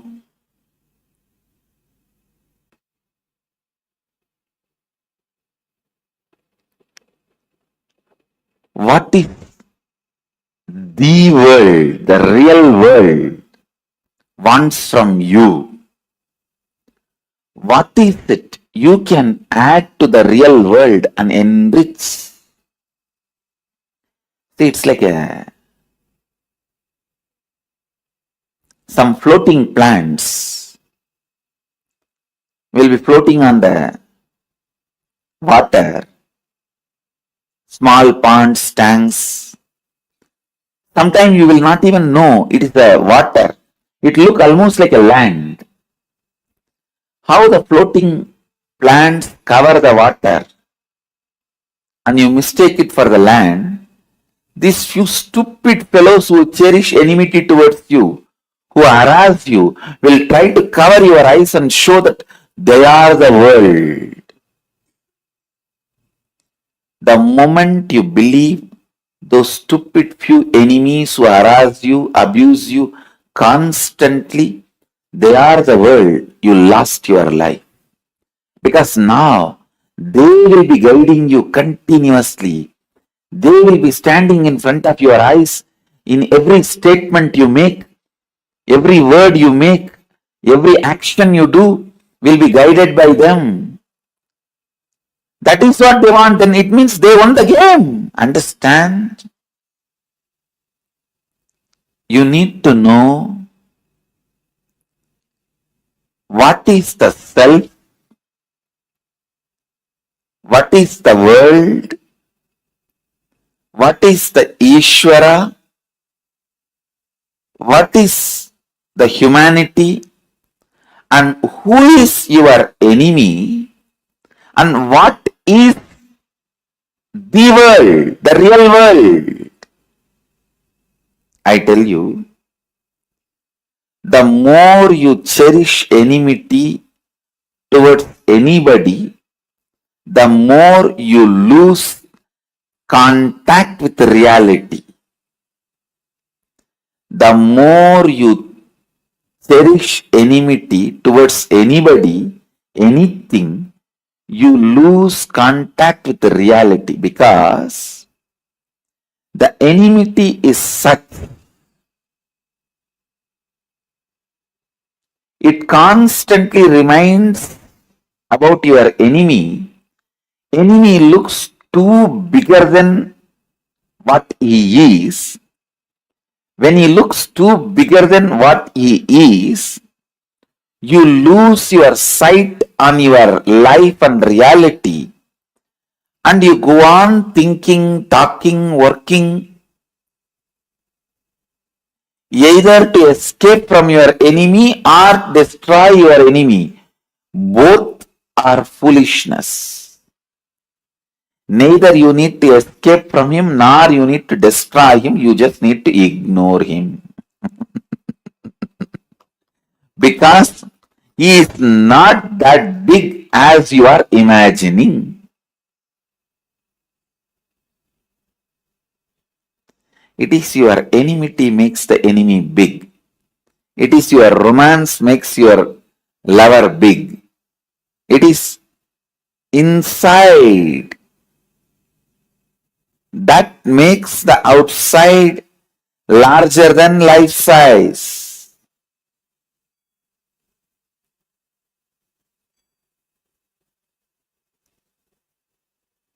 It is that which is inside that makes anything which is outside larger than life size. Understand?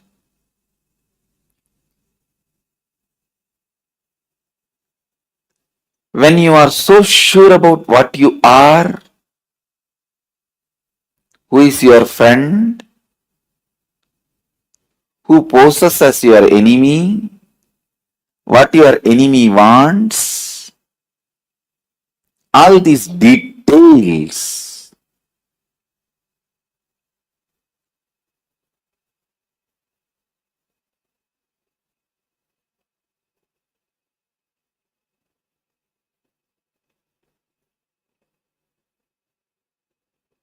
your very thinking will be liberating you. Your very thinking will be liberating you.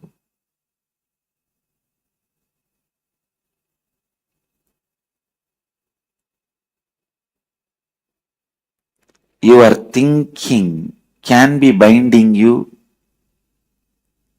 if you have a weak thinking. Just small 1 plus 1, you will not make it as 2, you will make it as 11. If you have liberated thinking, even if it is 11 or 111 or 1111, you know how to cut the 1 separately and break them and throw it away. I tell you, if your thinking is able to put you in the state of powerfulness, the space of powerfulness,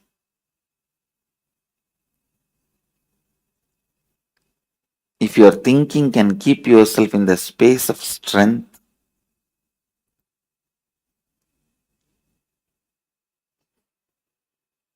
that is enough.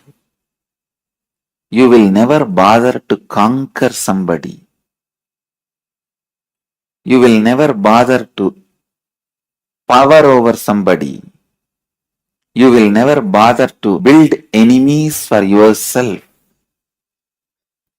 And even if somebody tries to cherish enmity towards you, they can't do anything to you because you can't be manipulated by their enmity. See, only when you also accept the fear and recognize somebody as your enemy,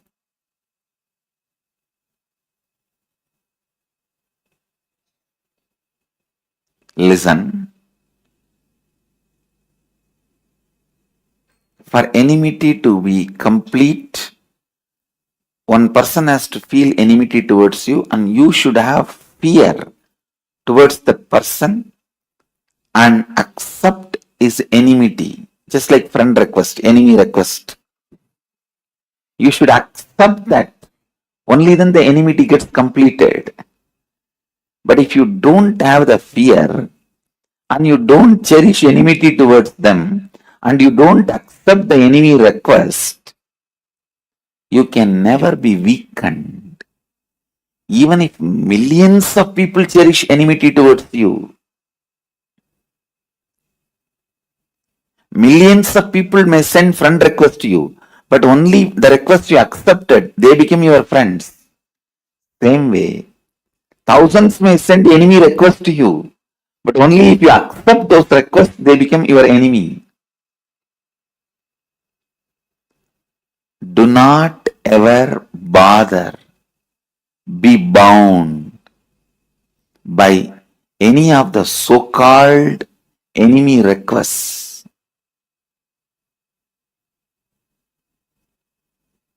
And I tell you, if you don't have fear and if you don't cherish them as enemy, no enemy can do anything to you.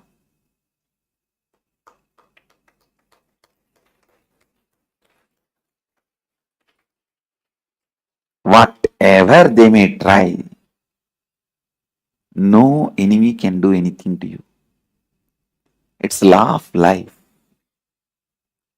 Because only when you have fear and you accept them as enemies,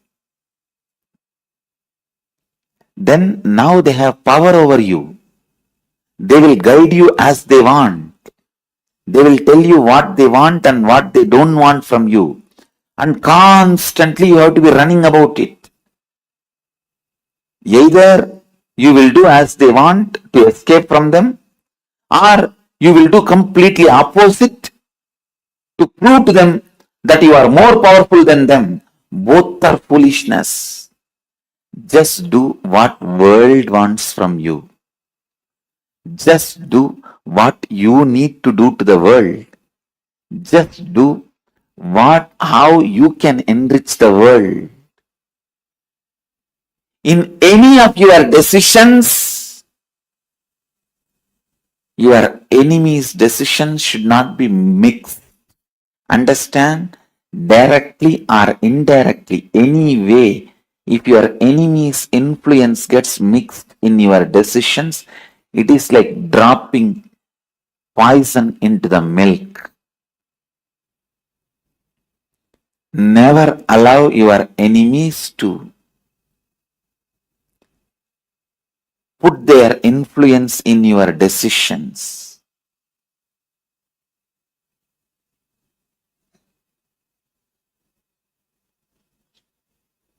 Directly or indirectly, if your enemy's influence is there on your thinking or decision making, it is equivalent to getting poisoned. Understand? It is equivalent to getting poisoned. Don't do just because you want to escape from enemy. Don't avoid doing just because you want to escape from your enemy. Or don't do just because your enemy does not want this. Or don't stop doing something just because your enemy does not want you to do this. Anyway, do not allow the influence of your enemy directly or indirectly into your thinking. Don't do something just to irritate them. Don't do something just because they don't like it. Don't do something just to show you want to do something against them. Positively or negatively, directly or indirectly, your enemies should be never be able to influence you. That is liberated thinking. That is liberated thinking.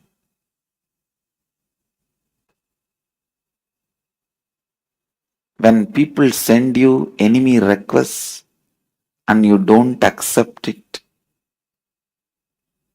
you terrorize the people who cherish enmity towards you. I tell you, you terrorize the people who cherish enmity towards you. Never accept enemy request. You see, after you accept the friend request, whether you like somebody's post or you comment, you give abusive comment or right comment or wrong comment or bad comment, he is your friend. Same way, the moment you accept the enemy request, whether you do as he says or whether you do opposite to what he wants, he is your enemy, you are gone. Just don't accept enemy requests.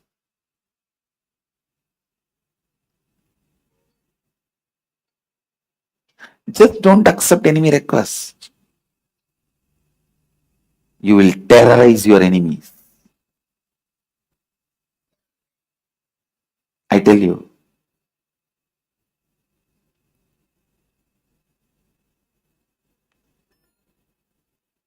Sankhya teaches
नित्यानन्दं परमसुखदं केवलं नमनमूर्तिम् सर्वातीतं गगनसदृशं तत्त्वमस्यादिलक्ष्यम् एकं नित्यं निर्मलमचलं सर्वधी साक्षिभूतं भावातीतं त्रिगुणरहितं सद्गुरुं तं Namami.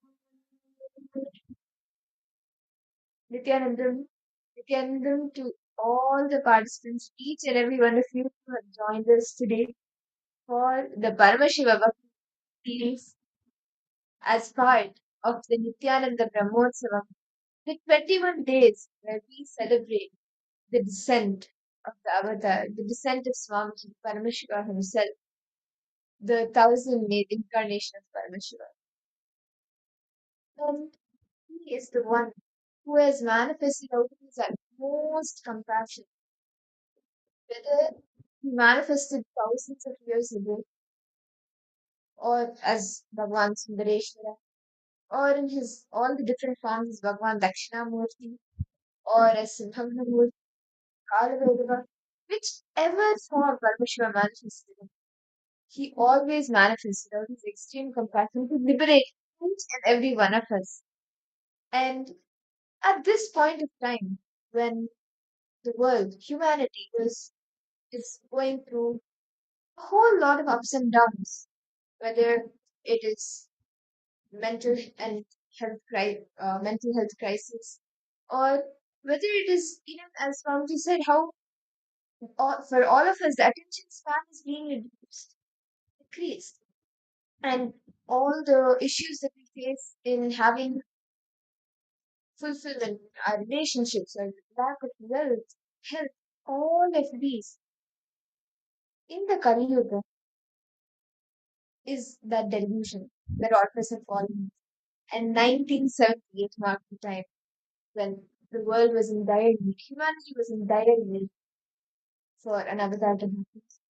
And it was during this time that Paramashiva, out of his extreme compassion, came down, took birth as Swamiji, the Supreme Pontiff of Hinduism, to give humanity a super conscious brain.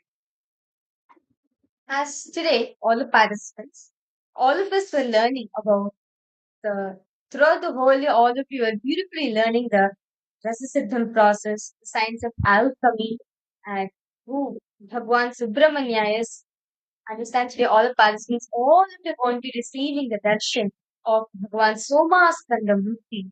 And very beautifully in this session, Swamiji revealed the 3 statements of Ajayatva, which is 1, never question Paramashiva. Never question Pati. Second is success is a habit. Success is a pure habit. Third is always having a beginner's mind. Continuously rejuvenating yourself like one Sishya Bhavamurti. Meaning, never limit yourself every time, every day, every incident, every instances, rejuvenating your mind continuously, getting back to beginner's mind, how you were when you started the first time, the beginner's mind, right? Having that mind as one Sishya Bhava. And very beautifully, as the Jayanti celebrations are still going on, right? So, all that still understand the cosmos is that intense vibration, in that intense flooding of energy is available for all of us in the cosmos. So, I would like to welcome each and every single participant and all the viewers who is joining us live right now from watching us from various different countries across the world. Nityanandam, Ma, Airi Lemos, Nityanandama, welcome. Ma Malika, Nityanandam, welcome. Nityanandama, Ma Orieta, Nityanandam, Ma Khali Wong, Nityanandam, the each and every single of the participants who joined us, welcome for the program. Yes. Can I request all participants to post? How was the Jayanti for all of you? Whether it was the first few days of the Nityananda Brahmotsavam or the main Jayanti day, the main day when Swamiji took birth, we had so many celebrations, and it's not over yet. We still have few more days to go for these grand celebrations of Nitya and the Brahmotsavams. And Swamiji has manifested for all of us to give us that the experience of a superconscious breakthrough. And now we will be thinking, right? What is that thing which made Paramashiva himself come down? What is his compassion? How can someone be so compassionate, extremely compassionate? Whatever you do, he still comes down again and again and again, opening different possibilities. Many of us may have this question, right?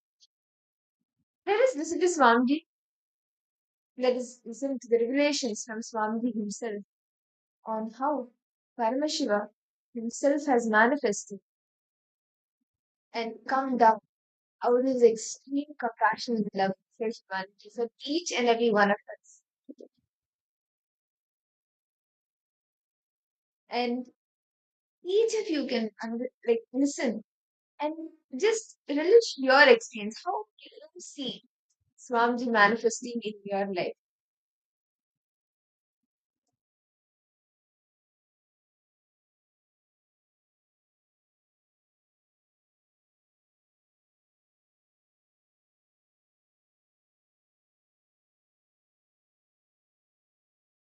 Love you.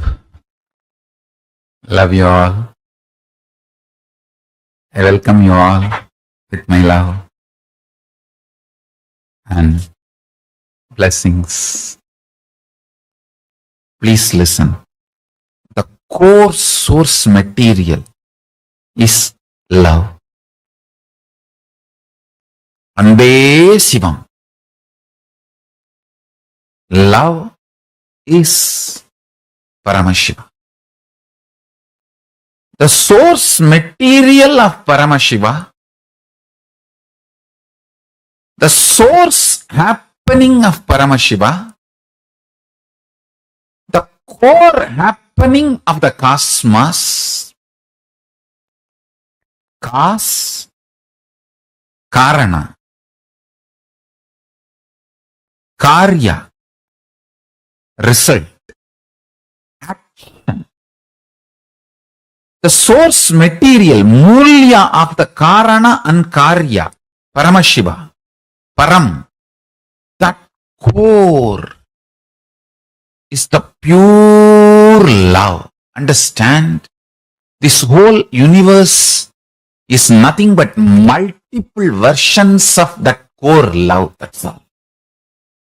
Whether it is the planet Earth, sun, moon, you, the best of your life and worst of your life, best of your perception and worst of your perception, best of your experience, worst of your experience, all are different versions of love.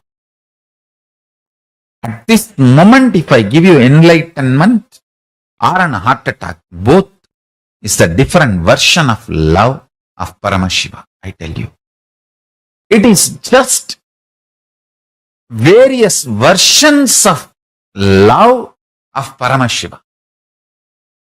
When I utter the word love you, understand you are absolutely loved and protected and safe.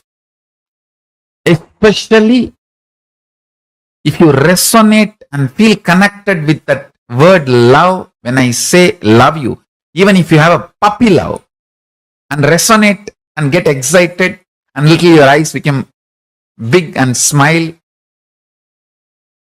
understand you are absolutely protected and connected and blessed, because the moment your eyes pop up and the smile increases, something goes on in your being. That love is reciprocated. Understand? The completion of the circle of love with the Guru. You are done. your purpose is done. Nothing more to be worried, thought about. Understand? Whether the puppy love or the love you have with some heroic idea, attribute, nothing need to be bothered. Because everything is various versions of Paramashiva's love. Whether it is a lust which creates one more body, or what you think as lowest sexual act, or the highest oneness Advaita Anubhuti, all are various versions of Paramashiva's love. The cause and effect of the cosmos, karana karya of the cosmos and its mulya, the source of the karana and karya of the cosmos is love.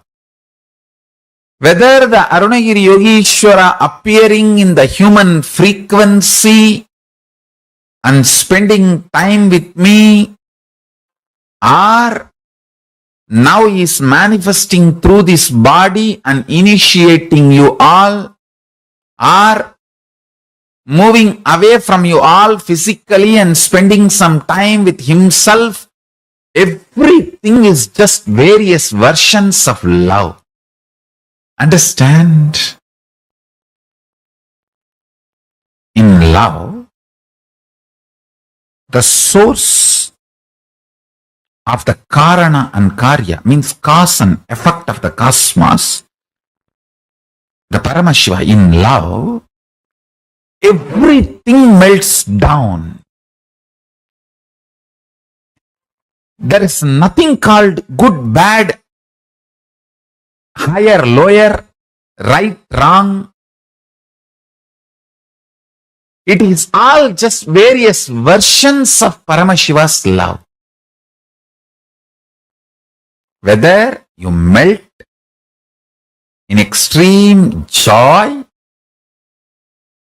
bliss, the highest bliss your body can handle, the highest bliss, electricity, voltage, that frequency your body can handle is overflowing gratitude with Guru, the Guru Bhakti. That's the last experience you will have before becoming one with Guru. That before that oneness happens, literally please understand, the gratitude makes even the molecular structure of your brain transformed. Not just your muscle memory or biomemory, the very molecular structure of your brain flowers like 1,000-petal lotus. That is why the Sahasrara is always shown as 1,000-petal lotus in our Vedic tradition, and the gratitude is shown as the quality flowers the Sahasrara chakra, your brain. Understand? The lowest lust or the highest lust of Muladhara chakra, root center, or the highest gratitude of the Sahasrara chakra, all are various versions of Paramashiva's love. That's all. Nothing is lower, nothing is higher. Just different versions of Paramashiva's love. All you need is just go to the closer and closer, the core of Paramashiva. It is not actually vertical, that lust is lower, and then the next is love, then the Guru Bhakti. It's not actually vertical, it's actually horizontal. All of them are part of Paramashiva's core love, various versions. Not steps, components. Not the step by step, but the component of Paramashiva. Parts of Paramashiva. Components of Paramashiva. Surely the highest gratitude with the Guru, that Guru Bhakti, is best because that leads you to the oneness immediately. The ultimate is experienced immediately. Surely in that way, it has its own advantages. And I also want to tell you, most of you, 99.99% of you, really need detox, and you need to work only on your physiology, body. You all don't have a bigger problem in your psychology or the mind. I have given you so much of teachings, powerful cognitions. You don't need lack of knowledge or education or powerful cognition. You just lack the ability to retain it. So just build a yogic body, heavy body, and detox yourself. If you are my fanatic disciple, you listen to me absolutely. I give you this one word: stop eating. Live by drinking.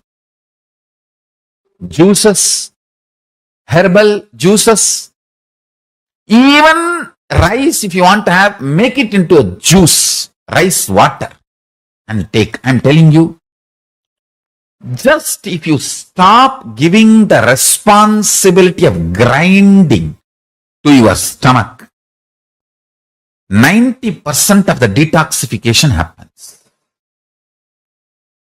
Stop eating. Why incarnations come to the planet Earth? Why incarnations happen on the planet Earth? Ramakrishna says beautifully. There was a big, beautiful garden with so many trees, with so many variety of flowers, with so many variety of fruits. Three friends were walking near the garden. There was a big wall. One friend climbed that wall, saw the garden. Oh God, such a beautiful garden. He just jumped inside the garden and started enjoying. The second guy climbed the wall and saw the garden. He felt so beautiful, but he had a little bit of courtesy.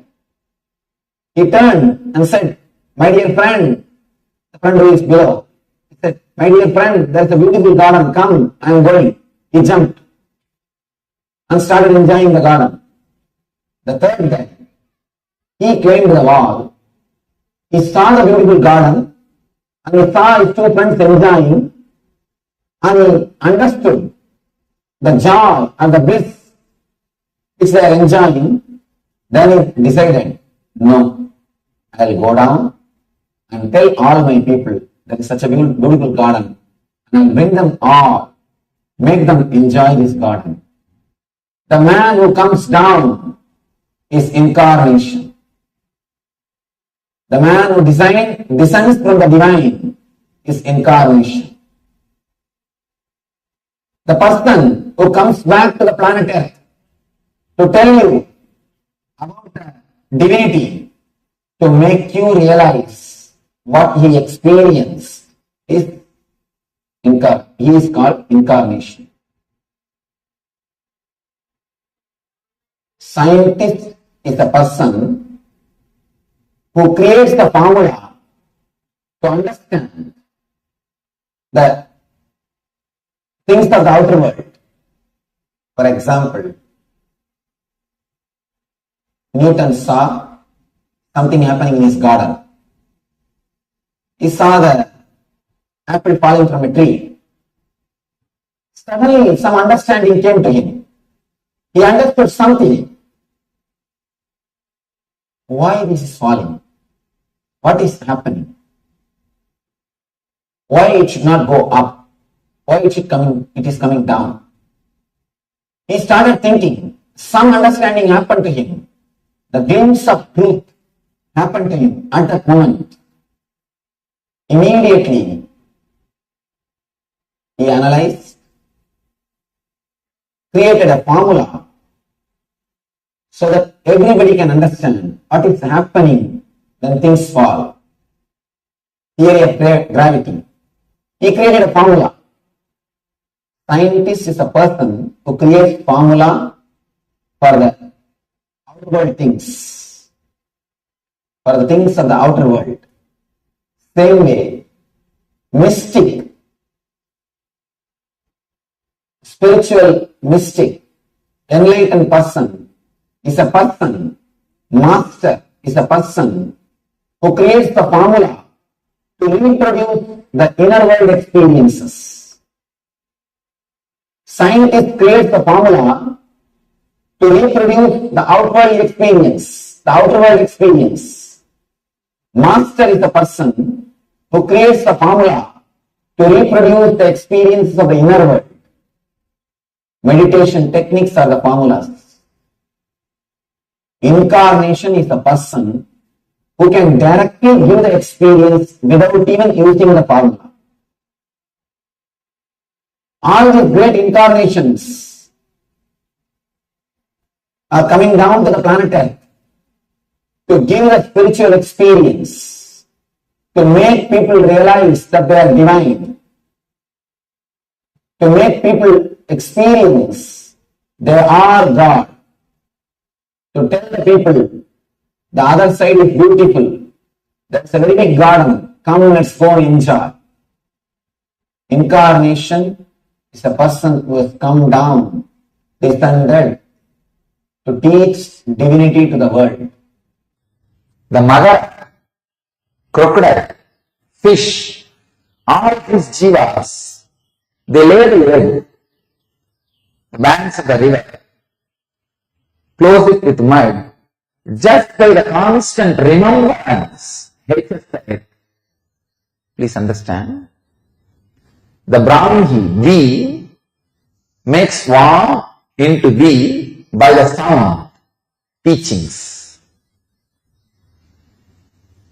The hen makes the egg into chicken by the physical presence, act, initiation. Keeping in the breathing space and initiation, the physical touch.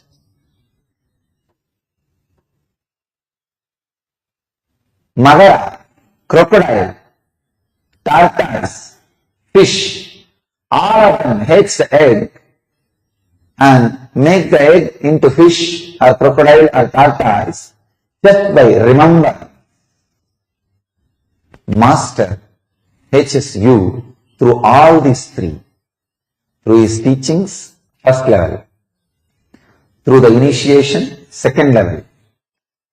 Through constant remembrance of you, wherever you are, he hatches you into a new being. He makes you into very his self. First, the words, teachings, then the touch, sparsha, initiation, then wherever you are, because constantly you are connected to him, how you remember him, he goes on remembering you. I can see very clearly. Millions of people are living inside this body. Whoever is remembering, they are all living inside this body. Each cell is responding independently to all the people who are remembering this body. That is why the enlightened beings, the incarnations, will be available in the form of Divya Sarira even after they leave the body. When they give initiation to a disciple, they take a vow.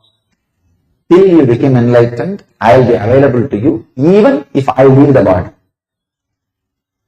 That is why when the masters leave the body, their Divya Sarira will be available in Aksharadana, means the imperishable space. Aksharadana is the gateway of Kshara and Akshara, perishable and non-perishable. It is the gateway of form and formlessness. It is the gateway of ice and water. Water is formless, ice is form. So where both of them are touching, that is the space called Aksharadama. We call it Shambhala. All beings, all incarnations, till all the disciples achieve enlightenment, reside in Aksharadama, in the form of Divya Sarira. Their Divya Sarira is available.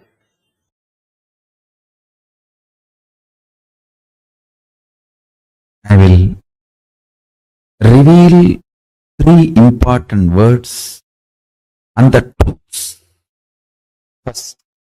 First word,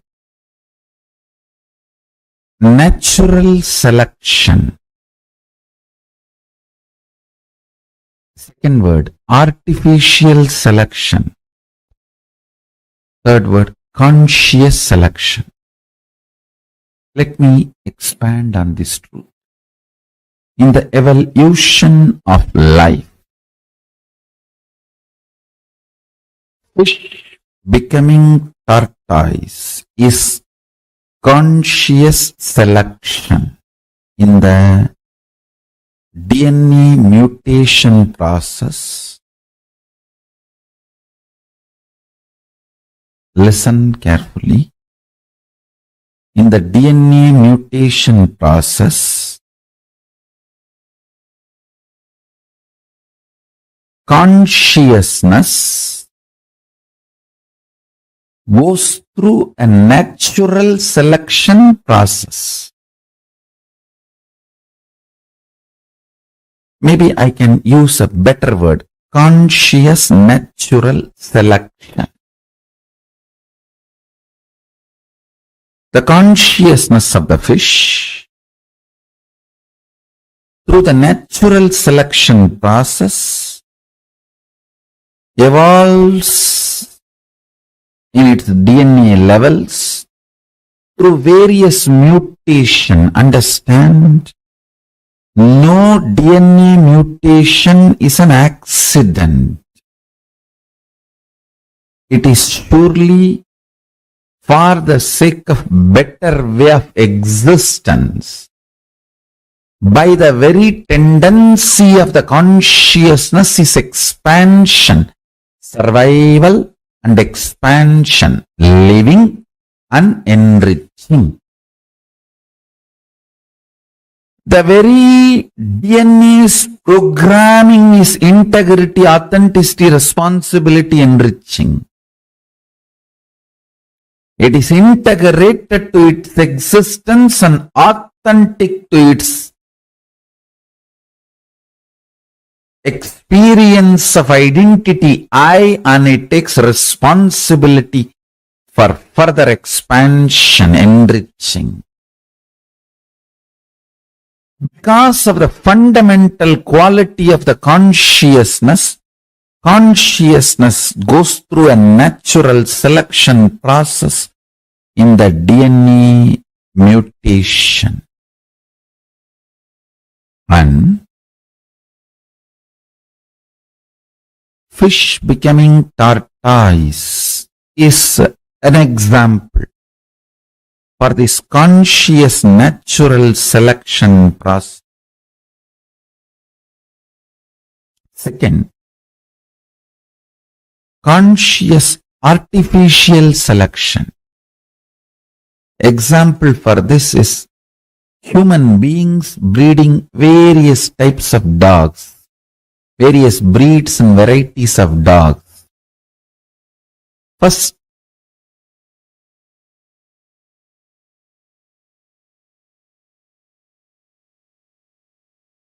you understand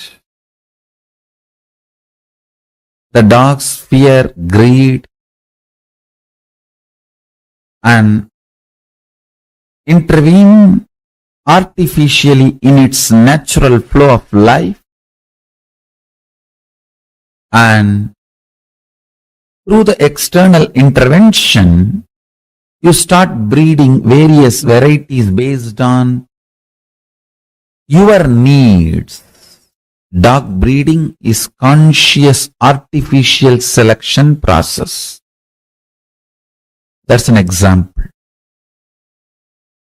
Third, beyond this too, something called conscious selection process. You, human being, consciously choosing consciousness as the foundation of your very existence and liberating yourself, enlightening yourself. Moksha and Jivan Mukti, becoming the reality of your existence, is conscious selection process. Understand?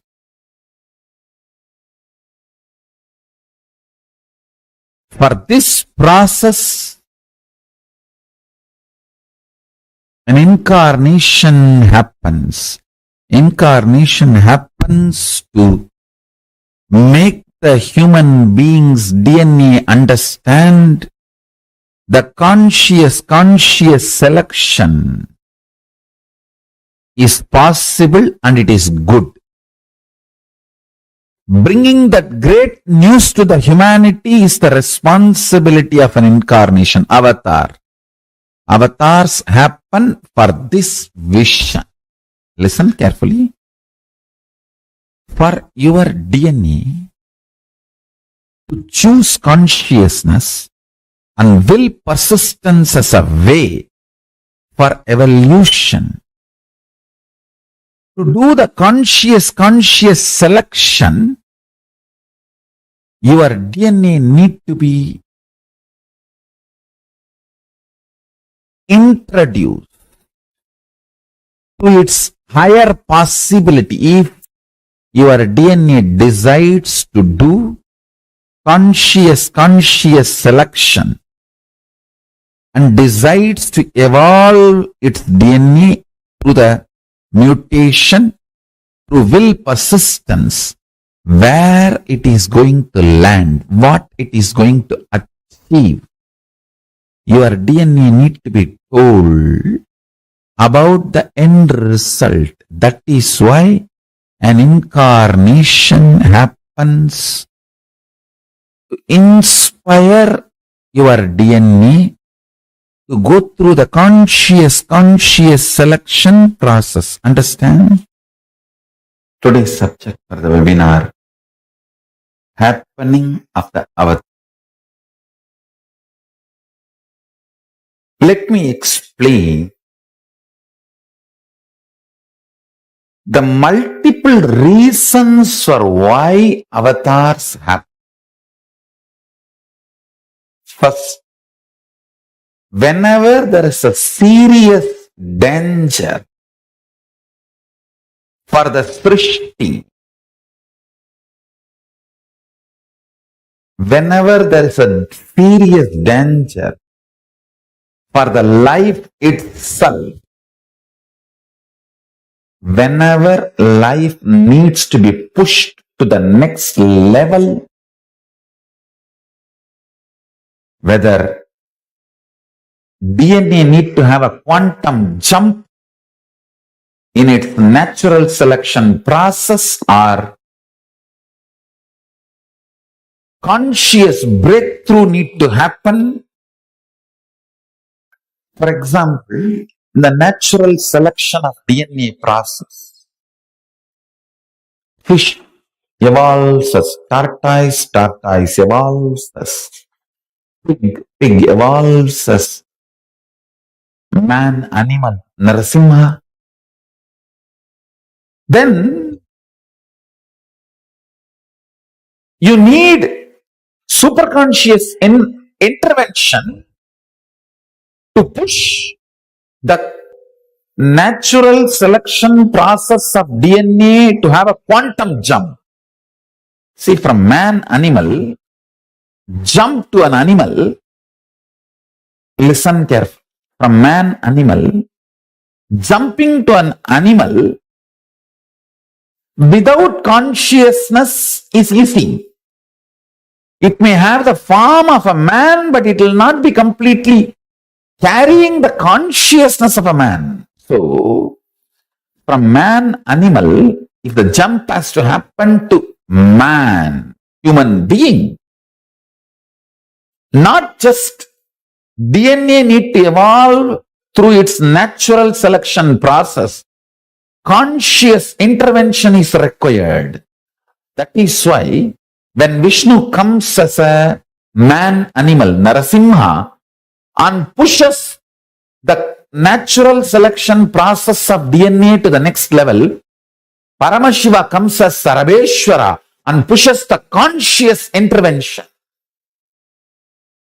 and takes the whole thing to the next level, human being. Every time when Vishnu comes as incarnation to give a natural selection breakthrough of a DNA, a quantum jump, Vishnu comes and gives a breakthrough in the natural selection DNA process. Paramashiva comes and gives a breakthrough in superconscious level. Purpose of my incarnation is to get the attention of scientists to study the non-material, superconscious happenings which is not perceived usually by the five senses, and the small definition of the proof of existence needed to be expanded. Understand? What you call as proof of existence is too small. The definition of proof of existence is too small. Scientific community need to expand the definition of the proof of existence, one, and should start studying non-material phenomena and happening, superconscious happenings and phenomena, attracting the attention of the scientific community to that space of non-material phenomena and happening, superconscious phenomena and happening is the purpose of my happiness.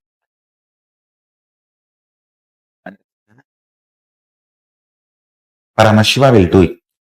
He is doing it and he will do it. If science puts little time and energy and attention to study the non-material happenings and phenomena, superconscious happenings and phenomena, I tell you, we will have the growth in next 1 decade, 10 years, which we have not achieved in last 2000 years of existence.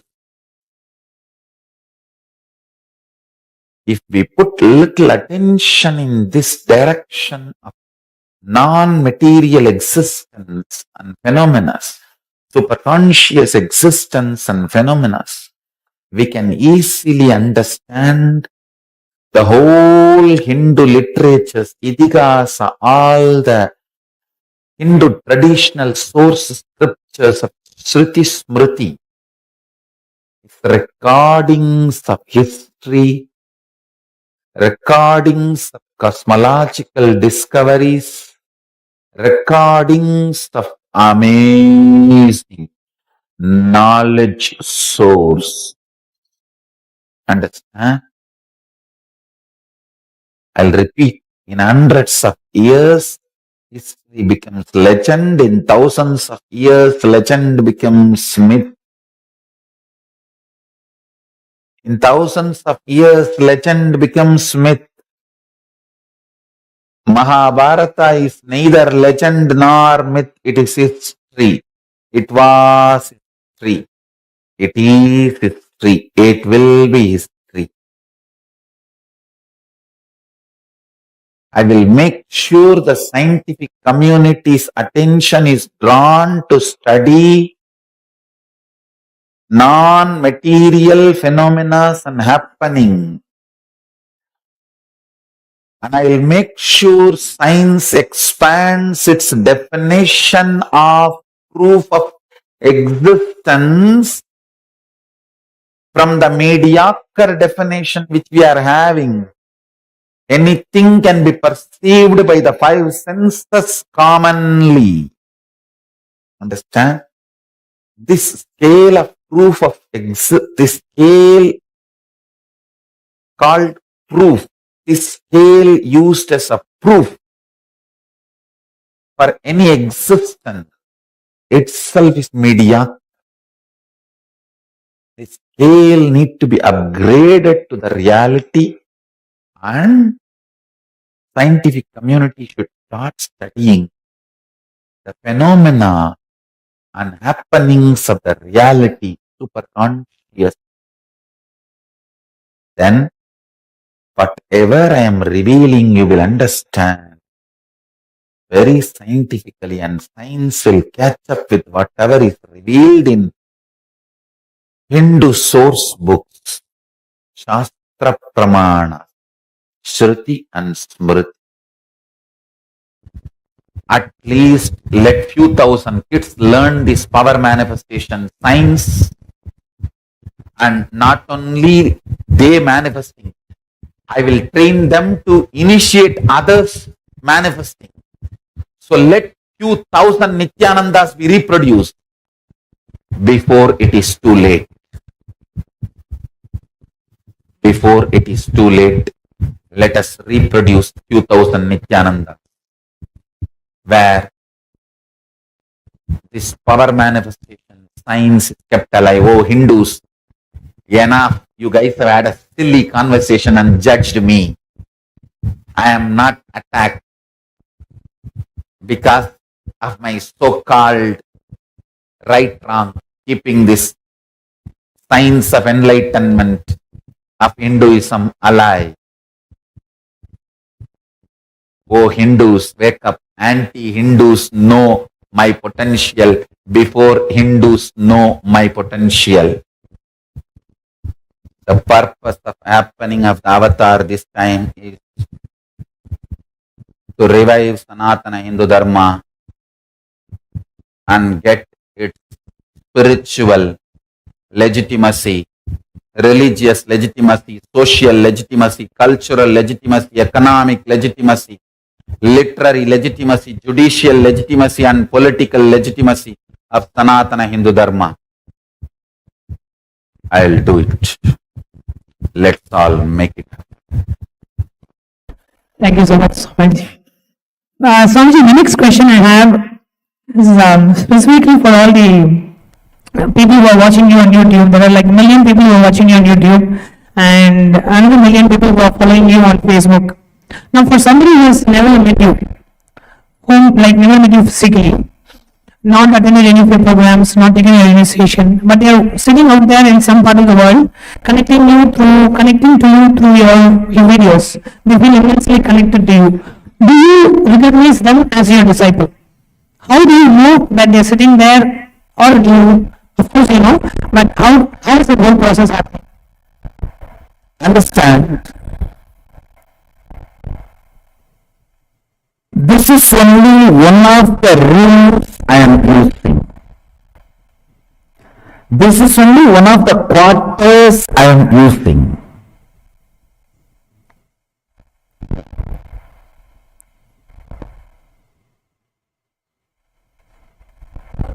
Just like Bangalore Adinam as one of my quarters, and many other Adinams as my quarters, as of now I am using only Bangalore Adinam quarters, does not mean that is only mine.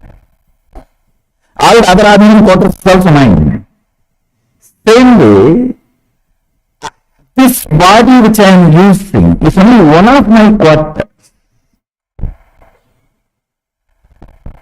When you say, people have not met me physically, but listening to my discourses, watching and feeling connected, understand, discipleship is not restricted just to this body.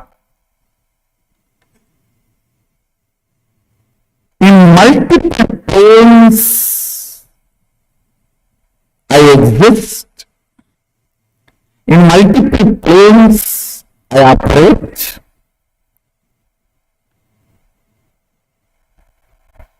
In each one, the way they are connected, the same way they get the response.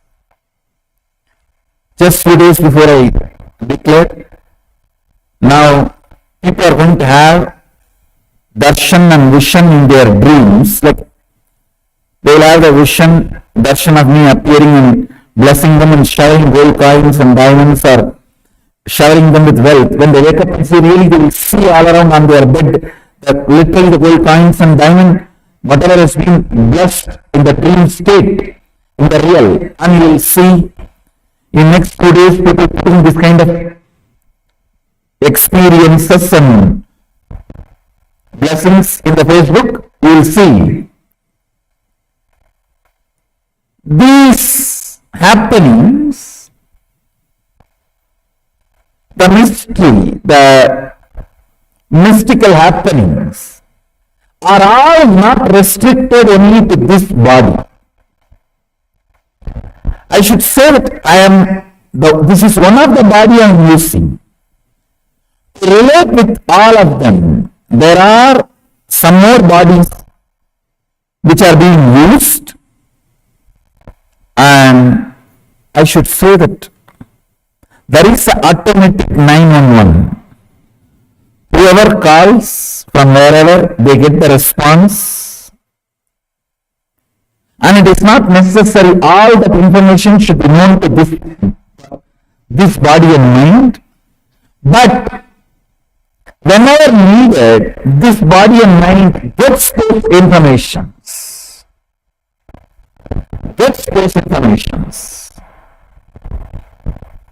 And whatever is needed gets done through this body.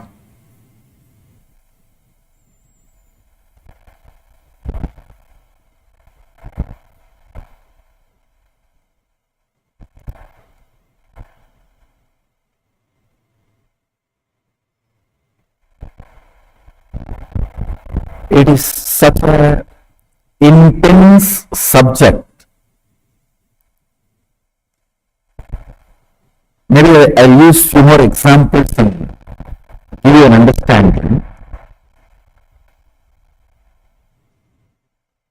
In various planes, like in dream state, the body of Nityananda is different. In the deep sleep state, there is another one body. In the waking state only you are seeing this body. And Turiya, there is another one body. In Turiya Atita, there is another one body. In all those states, the bodies which are being used, they all respond automatically from the calls received in those planes. So this body is only one of the centers I am using. That is why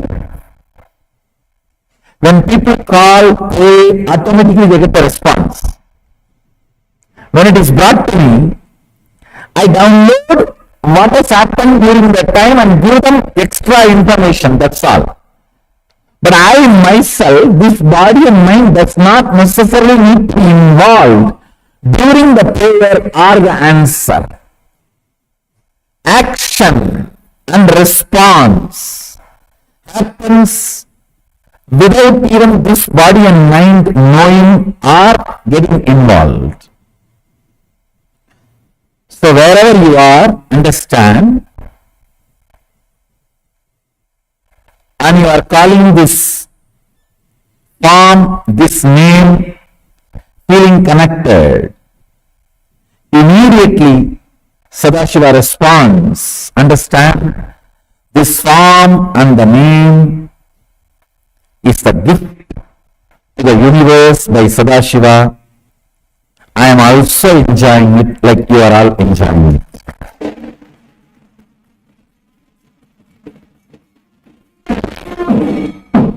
This name and this song is the gift to the universe from Sadashiva. Just like you all enjoy, I am also enjoying. That's it. Paramashiva's direct and very important message. Listen intensely, sincerely, carefully, and assimilate.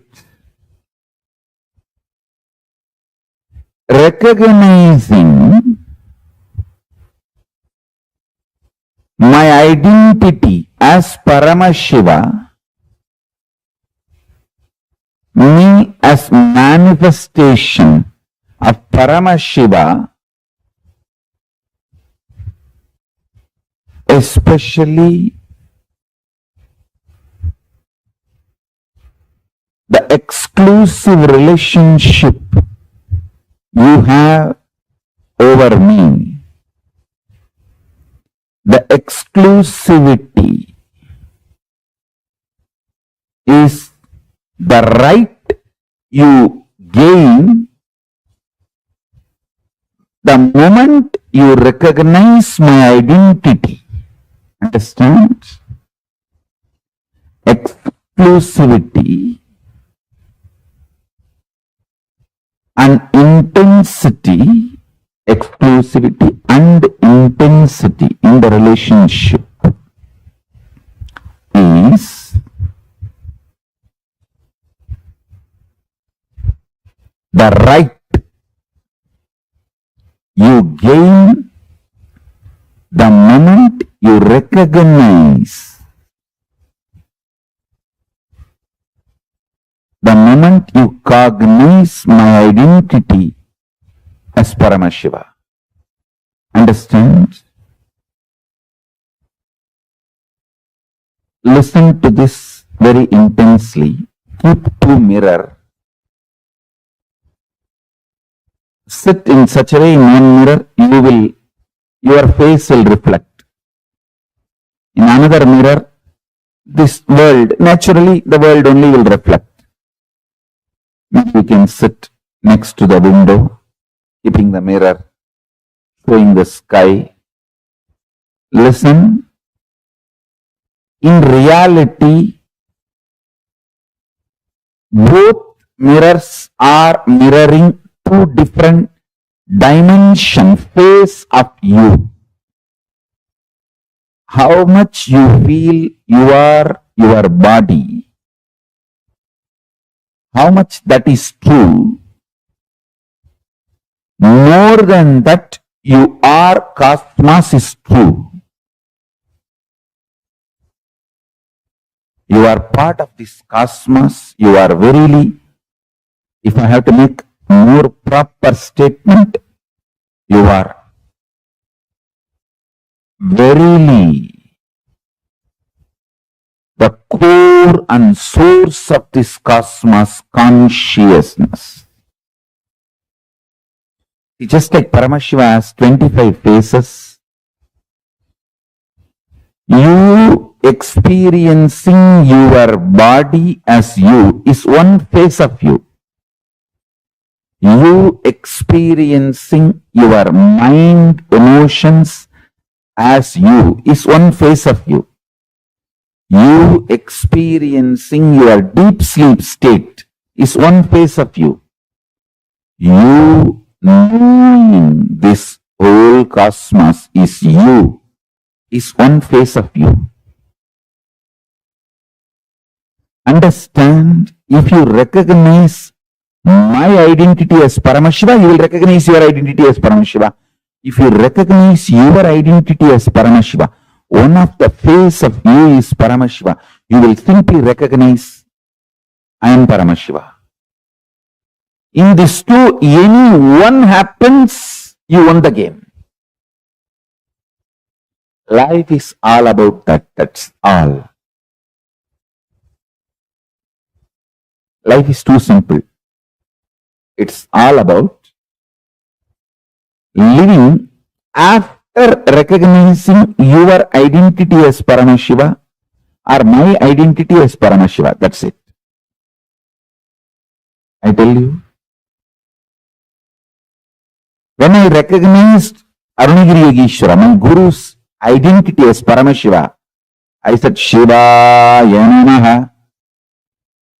When I recognized my identity as Paramashiva, I just said Shivoham.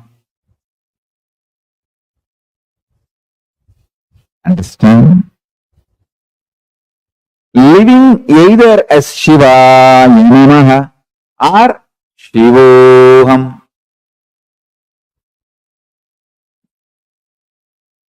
Both are okay, but this is life.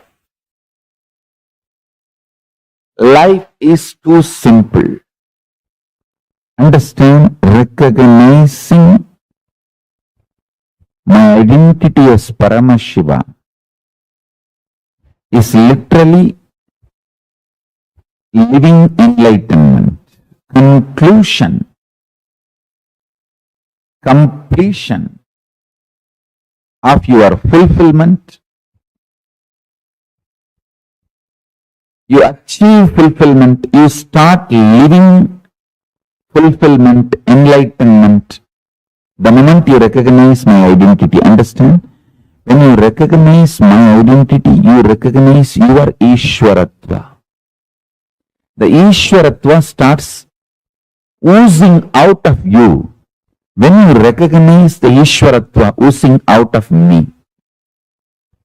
But the good news is,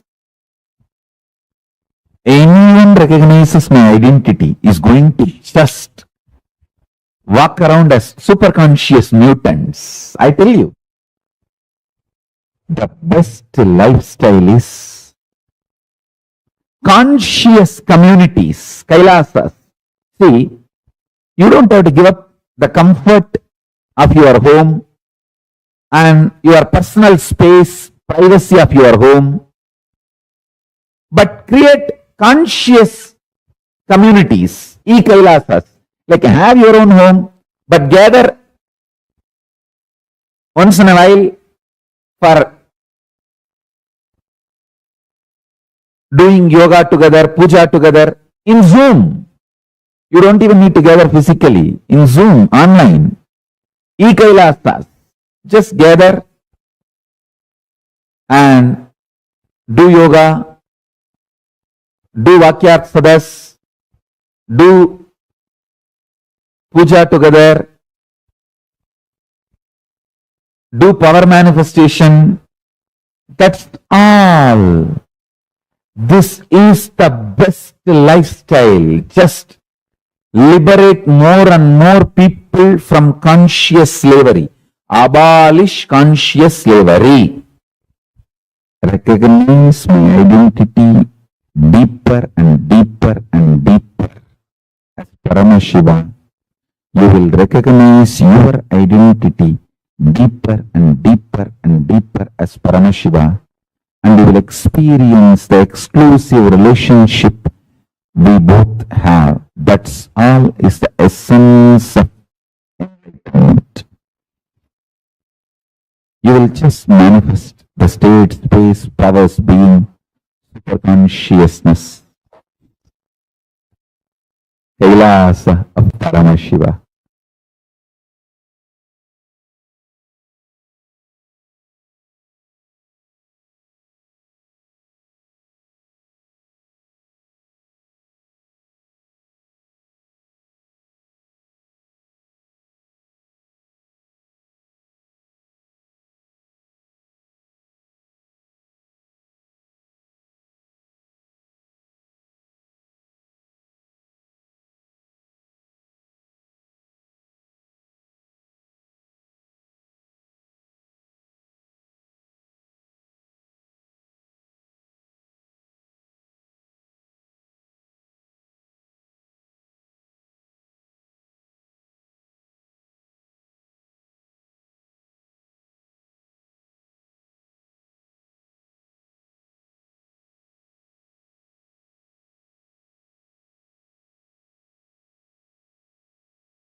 Again, that was a beautiful satsang where Swamiji spoke on how, out of his utmost compassion, Paramashivoham Levels for each and every one of us.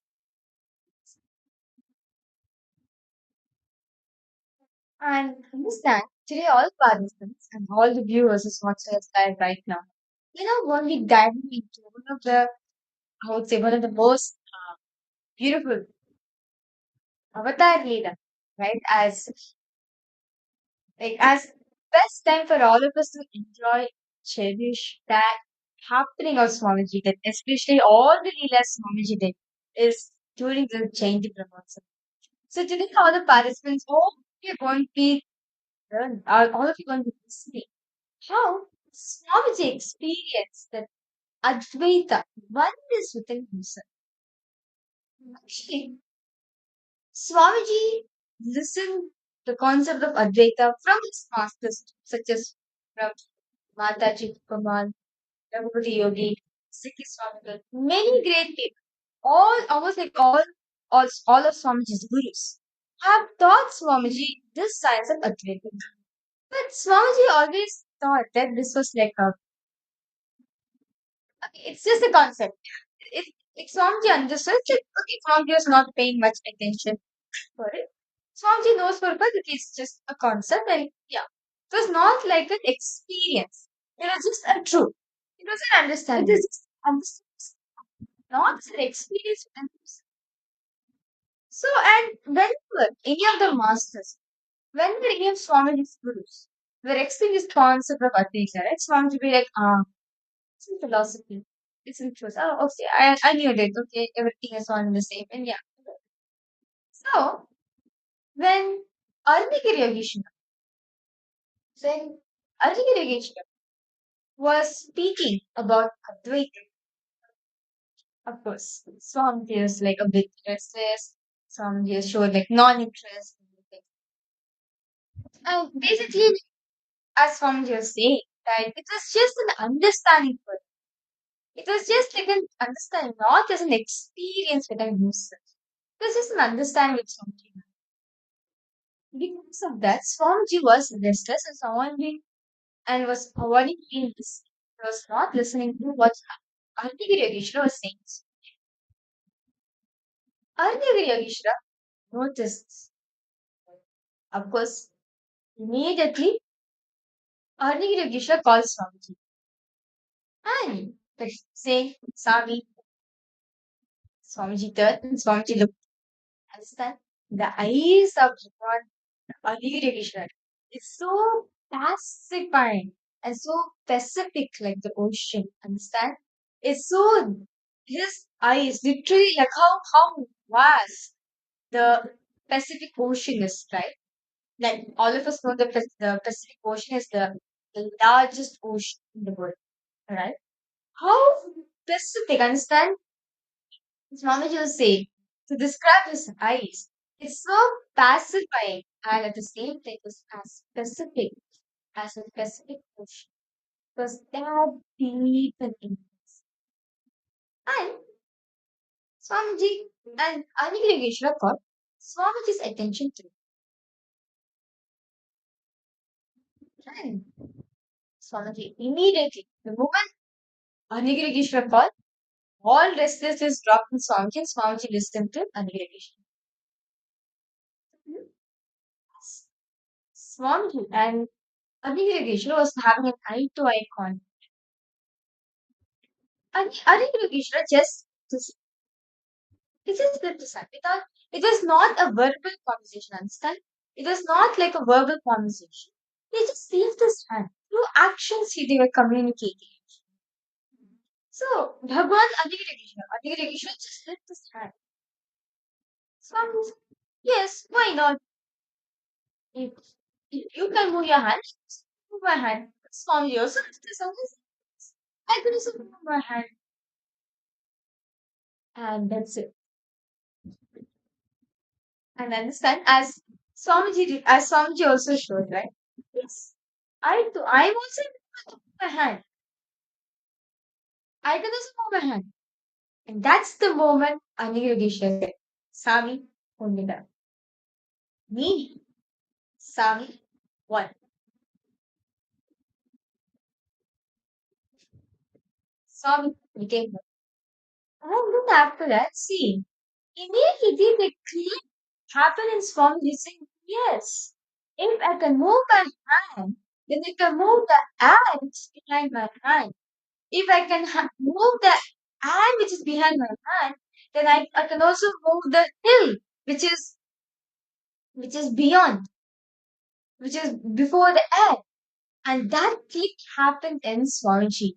And Ahigirokeshwara and Swamiji, both of the philosophies, as Swamiji experienced what Advaita was. Swamiji experienced what oneness is actually. Till then, Advaita was just a philosophy. Till then, Advaita was just a truth, a knowledge, an understanding. But that day, Swamiji experienced it as a reality. As he lifted the hand, he could see how the hand is connected to the air is connected to the rocks, the hill, everything. And Swamiji experienced a pure space of Advaita, which till then Swamiji understood only as a philosophy or understanding that okay, there is something called oneness. But this day, Arunagi Yogeshwara gives Swamiji the experience, and that is Samu Annadam, the experience where Swamiji just experienced the pure space of oneness. Understand? Just to give us this experience of oneness, Paramashiva comes down. Paramashiva comes down with most compassion. And to give us this experience, Swamiji has come down. How many of you have seen that when you really need it, like when you really need something to manifest, miraculously it just happens. Swamiji showers you with it.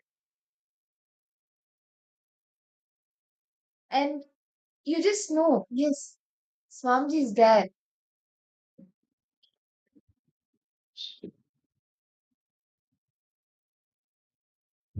Can I request all the participants, please?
Can I request all the participants to post?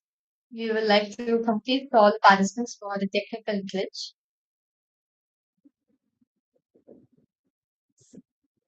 So all the participants, each of you can post, all the participants, all of you can post. What was that moment that you experienced oneness with Swamiji? You know, yes, he is there, and you just know that you are one with him. You and him, you and Swamiji are not two separate things. You are one and the same. Can I request all the participants to post in one experience?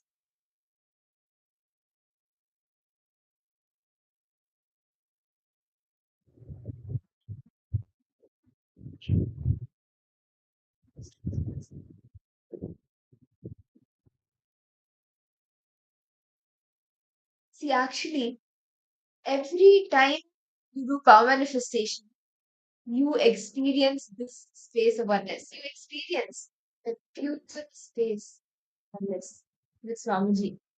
Because for the power manifestation, it is only Swamiji doing it through you. There is nothing else that, like, when you sit saying, okay, let me do power manifestation. I have to do power manifestation. When you sit with that I, when you sit with the identity, it does not manifest. Only when you connect into the space of oneness with Swamiji. And you know, yes, I am one with Swamiji. Swamiji is manifesting through me. He is doing this power. You manifest the powers. And multiple incidents where, like, when you're in the space of oneness, when you just make a declaration, things start manifesting.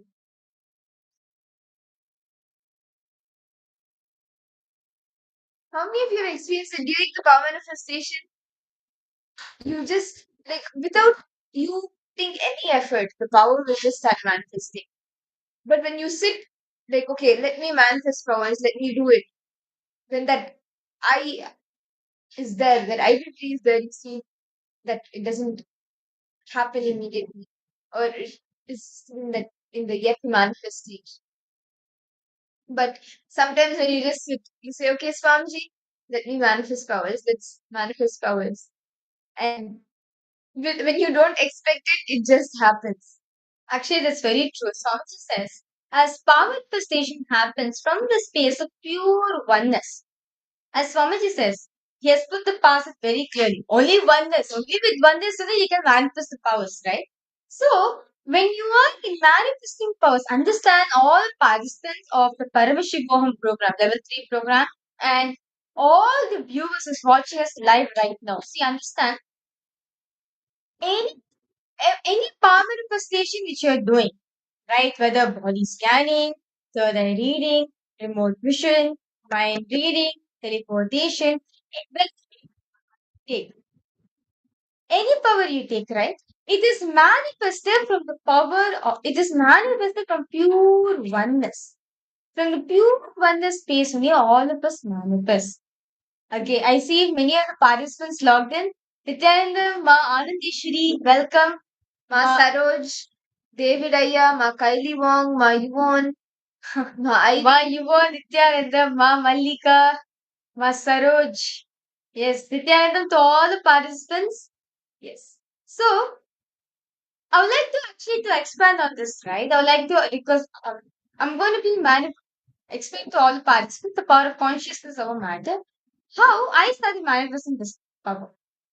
So what happened was, it was in around the year 2016, which I still remember very clearly. Swamiji was initiated all the participants into this power of consciousness over matter. Where all of your consciousness, any command you give to the matter, to just simply respond to it, to listen to it, to move. So all the participants got the coconuts. All participants were moving. But my coconut was not moving. It was like right next to me. Okay, the bus was right next to me. She is like lifting the coconut. She's like using the coconut this side, that side. Sometimes like just using the hand, or for some people, some of the participants, just looking itself, they're able to do it. I was like, Swamiji, what is this? Everyone around me are manifesting. What is this, Swamiji? I also want to manifest this power. And this person, the volunteer, right? She also was she's deeply, she was a devotee of Swamiji. And she also was like, wow, what's happening? Like, all the kids are manifesting, all the Balasins are manifesting. Why is it that you are not able to manifest? I only told one thing to her that, wow, it is Swamiji was flowing through. He knows when the coconut wants to move. He knows everything. Let's surrender to him. He knows what's the best time. He knows everything the best. So I'm not going to comprehend about it. I'm not going to do anything about it. I'm just going to enjoy that space. And, uh, so the coconut was there. And I was like intensely staring it with all my three eyes. 10 minutes have passed. Still, the coconut did not move. 20 minutes passed. Nothing. Half an hour passed. Still not yet. Almost like 45 minutes has gone. Still yet to. And literally, then 1 hour passes. Still, not, like the cobra was not moving at all. And all the balisons, right? Literally, all the balisons are like moving left, right, center, and everything.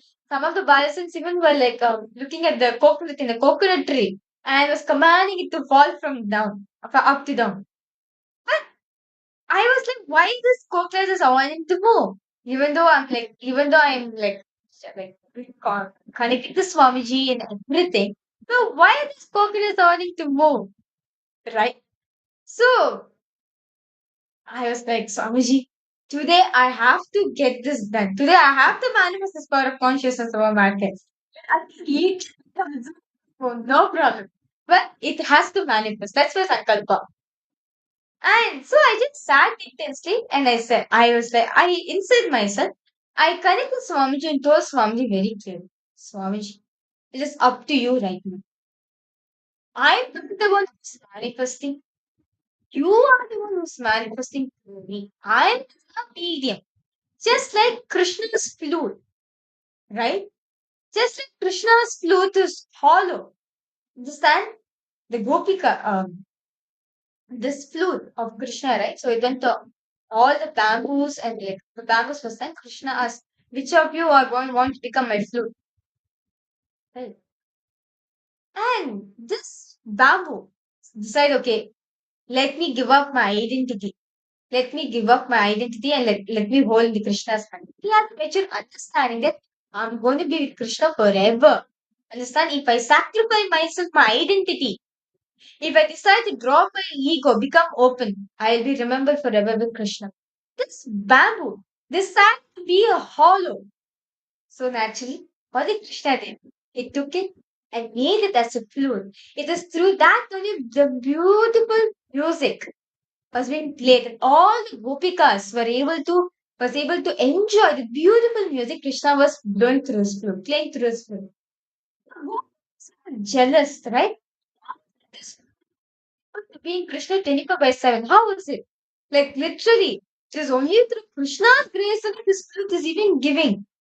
Like even the sweet, melodious music also is only because of Krishna. And how this flute is. So Gopikas was jealous about it. Ask the flute, oh flute, what is this? How come you don't get the opportunity to be with Krishna 24/7? To be with him every time? How is it possible? The flute said, I just decided to be a hollow, that's all. I decided to become a hollow bamboo and allowed him to float through me. That's the only thing that is how I am where I am right. And understand? So, actually, throughout the courtyard, like if you see around the courtyard, the bamboo trees was there. Okay, and each of the bamboo trees actually are rishis. Each bamboo is a rishi actually. So, as I was looking at the bamboo, right, this story, I just remember this story. And I was like, okay, Swamiji, I'm ready to become your bamboo right now. It is up to you whether you want to take me, make it as a flute, or do what you do. I'm ready to be a hollow bamboo. I'm ready to drop my identity, surrender myself completely at your feet, and I'm not going to bother about the manifestation at all. It is only you. And it is only because of you only the power manifestation even happens. I just sat close and I just dropped what was there in my inner space. With all my three, I just stared with the coconut very intensely. And the person, right, the devotee was holding the hand, the coconut was starting to tremble, just starting to vibrate slowly, very fast, starting to vibrate. Like it was vibrating in the hand, and immediate, like after few seconds of my like vibrating to its peak, it just jumped from her hand to her lap. She was like, the coconut jumped. She was like, the coconut jumped. And she was like, Mom, what did you do, Ma? For 1.5 hours we were sitting, and what just happened? I said, Ma, it is just Swamiji. When you allow him to transcend, it's only through that oneness space only. When you decide to drop your ego, simply power manifestations start flowing through. And see, actually, I would also like to share a similar incident. Actually, this was also during the courtyard time, and for the same power of consciousness of matter. So, how Mahavira was sharing that her head was not moving. For me, when after Swamiji went and like, after Swamiji initiated us all, I went and I sat and I was thinking, how is matter going to move? How can I do this? But I was like, okay, let me try, let me sit and do. Swamiji has initiated us. So I sat and we can literally not even 2 minutes to coconut. And I was like, how did that happen? Because many times when I felt okay, this is not gonna happen, or let me sit and do. It used to take time. But this time, like literally within 2 minutes, the coconut moved. So understand that is the power. You, me, anyone. And how Arunagiri Yogeshwara, he had that experience to Swamiji. Swamiji is giving that very same experience to all of us. The space of oneness. And it is through that that you can also experience the Paramashiva Bhakti, the pure space. Change that, transform that into Paramashiva Jnana, and Paramashiva Jnana, where Swamiji himself knows you in and out, whatever is there internally, externally, every single thing Swamiji will guide you. When you experience that space of Paramashiva Jnana, and that you experience in the Paramashiva Sena program. And as Swamiji manifested for all of us to attend to each and every one of us out of that very compassion. He has even opened up the next seasons, the next 2 batches. And it's starting in less than 20 days from now. I can say January 13th. The next season of Paramashiva Sena begins. And you can become a part of that Paramashiva Sena program. You can become a Paramashiva Sena member, a Rajsva member of Kailasa, experiencing, being Swamiji's very own extension.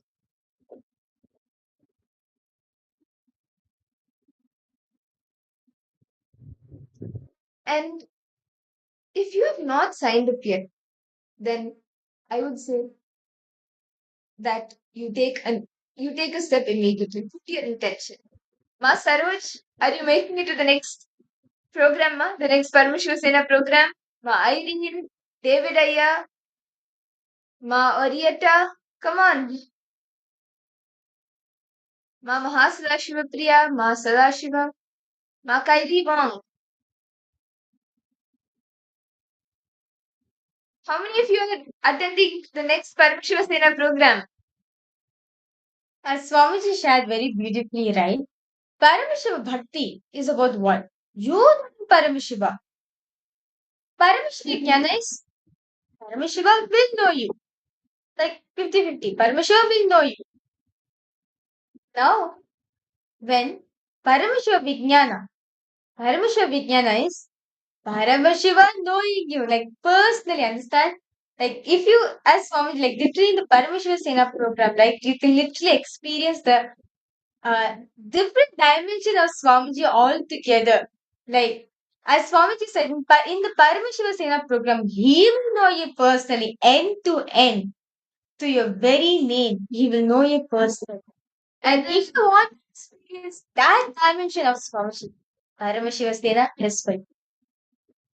And you can become a cause for a higher cause by attending the Paramashiva Sena program. You can become the cause for a higher cause. And I'm sure many of us would have had some or the other desires, right? Okay, I see, you may see someone suffering, your friend, relatives, or the society at large. And you feel, okay, maybe I should contribute in some way or the other. But you need some starting point. Paramashiva Sena program is one place where you can start.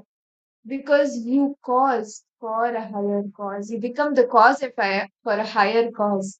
And it is not just anything normal, because manifesting Swamiji through you, experiencing Swamiji knowing you, and being Swamiji's very own extension, and going on enriching is not something simple or not something that everyone gets. If you at this Paramashiva Sena program, and if you have the intention and you make it, then you will actually experience a breakthrough. Because the way Swamiji guides each and every participant, the time Swamiji gives for each and every person, you will have a shift, you will experience a breakthrough.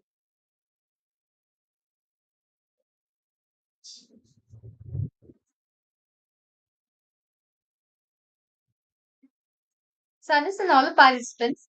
So as in the Paramashiva Sena program, Swamiji is going to be training you personally, each and every person. Like Mr. Roman, one success Swamiji would say. Even though all of you are like, you come to me as a mass, right? Why? But I attend to you one by one.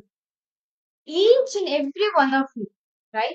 He attends to all of us one by one by one. He treats each and every one of us as an individual. That's what Swamiji says in the Paramashiva Sena Purana. You are going to become me. You are going to experience, you are going to become Swamiji. You're going to be radiating that component. As you are going to be radiating Swamiji, as you're going to be becoming the ambassador of Swamiji. So right now, all the participants, let us now fill ourselves into the space of karma, of bhakti, oneness. Let all of us experience the beautiful oneness with Swamiji as get ready to prepare ourselves for the Sankirtan.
Nityananda, we sincerely apologize to all the participants for the technical glitch. And so, as we were sharing earlier, the best step that you can take is becoming a part of the Paramashivoham, because you will get to experience Swamiji. You'll be able to experience Swamiji knowing you, the Paramashiva Vijnana. You'll be able to experience being Swamiji's very own extension. And in the Paramashivoham program, you can build the spiritual competence and the competence needed, whether it is in AI or whether it is in all the different projects. In every level, to build your competence, Swamiji guides you. Swamiji, knowing you both internally, externally, everything, he guides you, he trains you at every step, hand holding you. And if you have not put your intention yet, or if you have not signed up yet to become a part of the Paramashivoham, then you should sign up now, because that's the best thing you can do, to experience Swamiji in a whole different dimension. And the obstacles that are there, like I can't fly to LA, or I can't fly to India, or I can't fly to the different locations, I don't have any funds, or I don't have a passport, I don't have a visa, or I need to spend time with my family, there are different commitments I have. For a few minutes, just think something in the past, if you have had, like, sometime when you had a very strong intention and made a declaration, some way or the other you have manifested it. You have manifested something in your life. Understand that is because Paramashiva goes on showering you, showering you, showering you. He never stops showering you. And if you take a declaration, if you put your intention and take a declaration, a strong, authentic declaration, Swamiji will have to run to you. He will rush to you. By the time you even complete the declaration, that authenticity with which you're making the declaration, Swamiji will rush to you to make that a reality for you. And you to come be a part of the Paramashivoham program, become a Rajasabha member of Kailasa. And when you help 11 other people have a breakthrough manifesting Paramashivoham for themselves, you will be the next person who manifests it yourself. By the time you enrich others, you will get enriched yourself, you will cause your own reality. And when you become a part of the Paramashivoham, you become a cause for a higher cause. Anything, any dreams, desires that you have thought till now, okay, I want to do this for humanity, I want to solve this problem for these people. The Hinduism has a solution for every single thing. And through everything that Swamiji is reviving, you can enrich each and every being on planet Earth. You can go out and enrich people on the science of enlightenment that Swamiji is gifting to all of us. Being Swamiji's very own ambassador, being Swamiji's very own extension, manifesting Swamiji through you. Very beautifully, Swamiji explained the Jayanti Satsang, which all of us just had, right? Swamiji revealed how the focus you carry in you. Understand what Swamiji Swami very beautifully said, stop being fake, be authentic, be who you truly are, your true nature. Meaning, see, just because when you were small, you pick your identity for something and you got something good. I mean, you want something, you got something in return, you got positive feedback. And because of this, you start building your life. That because of fakeness, I can build my life. I can build my life on fakeness. But end of the day, Swamiji said, when you build on fakeness alone, fakeness, a layer of fakeness, on top of fakeness, continuously, right? Just fakeness. Okay, you are going to destroying yourself, as Swami told. You are going to be just literally, you can literally play like a 2 layers on you, like who you truly are, the fakeness you can. And then do this between what you are actually are, the true nature is. And you only bring yourself that fakeness as a true reality. So that's just fundamentally Swamiji gave a very beautiful solution for this. Replace your I, meaning whatever you refer to as that I identity in you, that I, me, mine, that first person of you. If you replace it with your name or with Paramashiva or with Swamiji, you will see you constantly remind yourself, constantly you'll be reminding yourself of the highest identity. Constantly. Understand? That's why very beautiful the satsang also Swamiji told, right? From hereafter, I'm going to be, because only when you start using your name, right, you continuously remind yourself of your truest potential, but your highest identity, your higher dimension, your higher inner image. So, this is actually a very beautiful thing. So, understand, just be authentic to whoever you are, your true nature. Just be authentic, as Swami said. All the fakeness which you're carrying will be removed. And with that understanding, that is, I can let me drop my fakeness. Let me be authentic. Then you just declare anything that you want to manifest, whether it is health, whether it is wealth, or even enlightenment. You can manifest it. When you take a strong declaration, okay, let me make it to Paramashivoham. Let me manifest Swamiji through me, becoming his extension, and let me make it to the Paramashivoham program.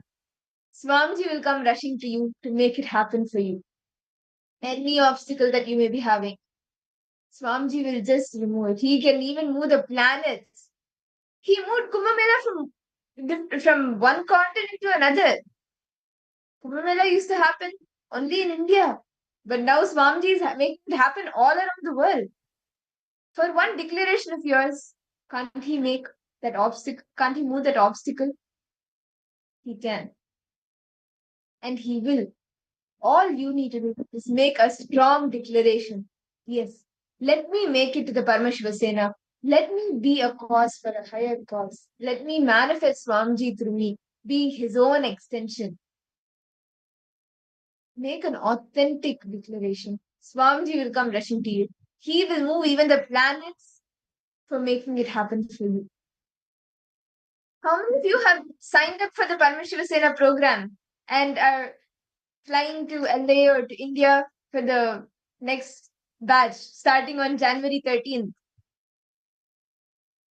It's actually one of the beautiful opportunities Swamiji is giving for each and every one of us, where you can radiate Swamiji. And not just that, you'll become a Ratsubha member of Kailasa. Not just that, you'll become a Ratsubha member of the Kailasa from which you're from. Like as Swamiji said, that if you're coming from if you're coming from Malaysia, if you're coming from Singapore, if you're from Australia, right?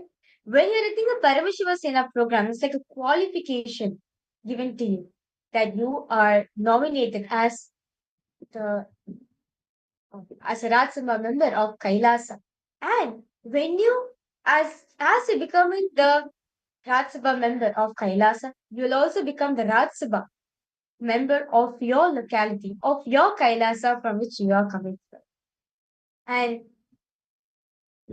so this is actually a very beautiful opportunity Swamiji is gave for each and every one of us. Literally, you are going to be experiencing that the Paramashiva Vijnana, right? Where Swamiji will be knowing you personally. Where each and every single thing about your life, right? Literally, Swamiji will know your manifest and your unmanifest both. Swamiji will be knowing you in detail. And if you want to experience that dimension of Swamiji, then come join for the Paramashivoham program. Literally, you are going to be having a close relationship with Swamiji. And one step that you can take right is by immersing yourself in the space of gratitude for everything that Swamiji has showered you with. Swamiji, Paramashiva, goes on showering. He never stops showering. He goes on showering. Let us take a few minutes and offer our gratitude to Swamiji and for all of the people who have manifested in our life to help us achieve what we are today. And to Swamiji ultimately for giving us all the life that we are in. Can I request all the participants to please settle down? We will be into the gratitude meditation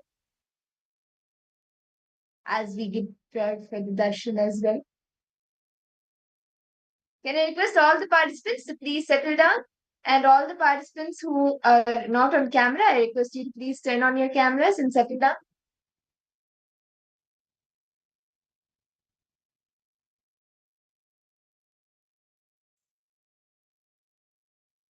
We now going to enter the beautiful gratitude meditation where let us be grateful for whatever Swamiji has given in our life and Swamiji happening in our life. Understand? Today, all of us are experiencing the best things of Hinduism. The best of the best of Hinduism is because of Swamiji. And he is manifesting in our life out of his love and compassion for us. It is only with Swamiji's presence you could even experience him in your life. And this meditation is actually a very powerful meditation because it puts you into that deep space of gratitude, something that we tend to miss out in our day-to-day life. But this meditation will help you remember and just offer your gratitude to all of those people who have manifested, who have come into your life, and ultimately Swamiji, who has manifested for you. So can I request all the participants to please settle down, close your eyes, sit straight. Please sit straight and close your eyes.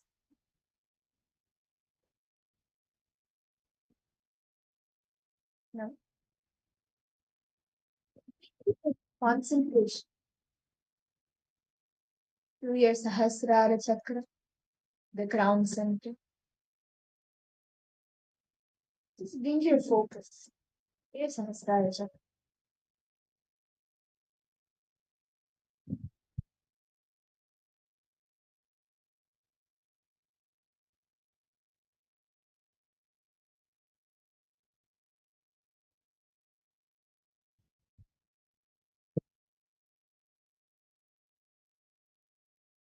Forget all your body,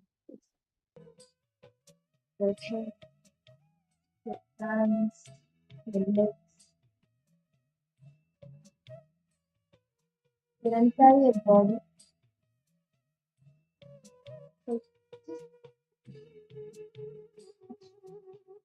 And bring your focus only to the Sahasrara Chakra, the crown center.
Just bring a smile.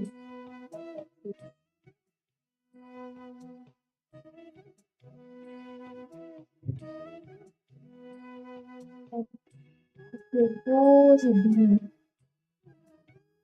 Offer your gratitude to your mother, the one who brought you into this world.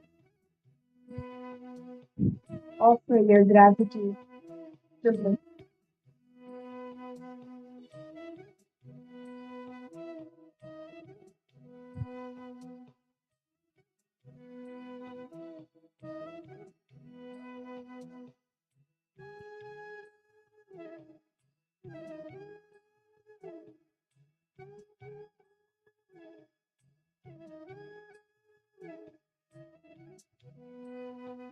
For your gratitude to your mother, who held you in her womb for 9 months and brought you into this world, gave birth to you,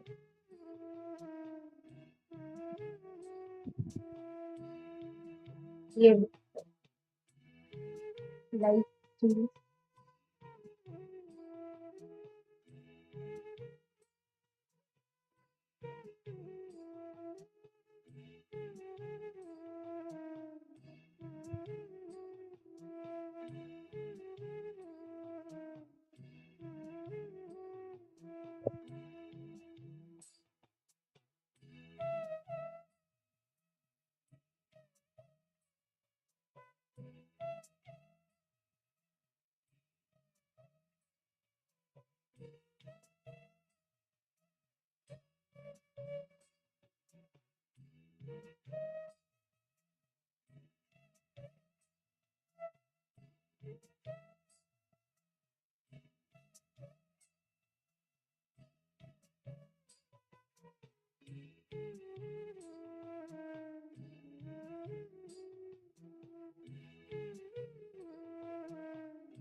Now, offer your gratitude to your father, the one who attended to all your needs.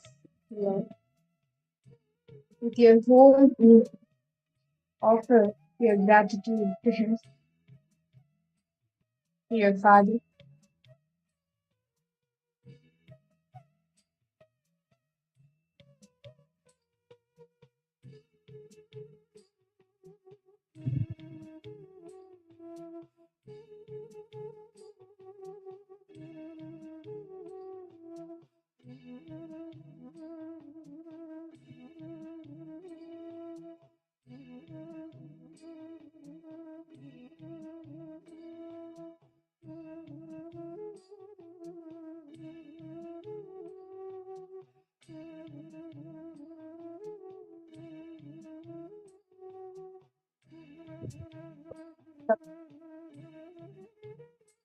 Offer your gratitude to all the doctors, the nurses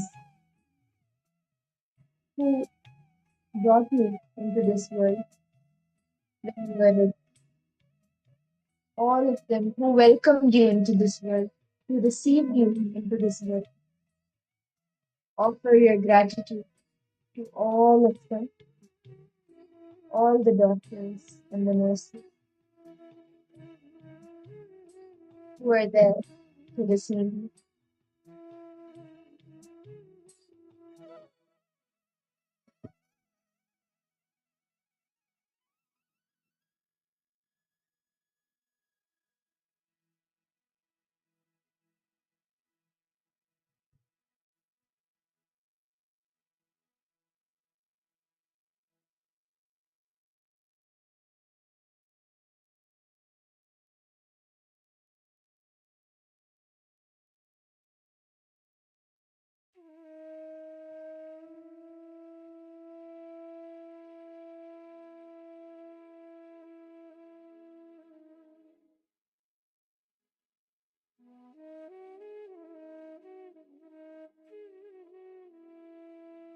for your gratitude to all the crews, to all the individuals who spent their time in building the hospital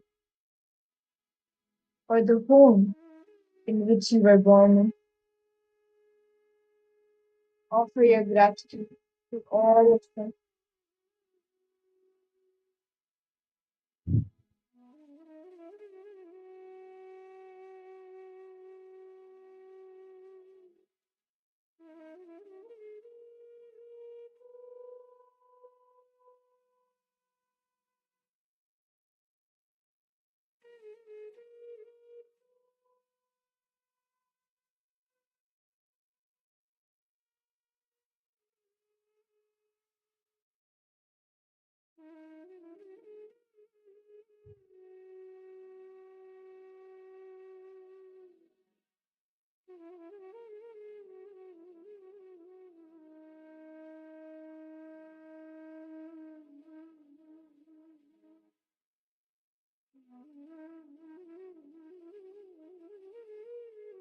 Each and every one who worked, who gave their time in building the infrastructure, the home or the hospital where you are born.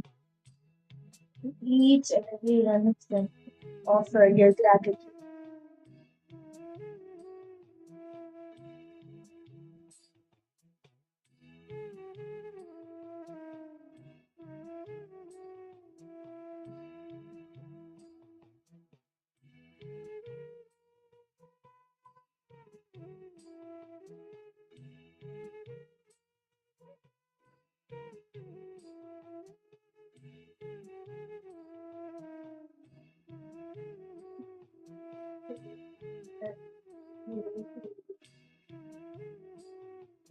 Now, offer your gratitude to all the teachers who provided you, who gave you the primary education,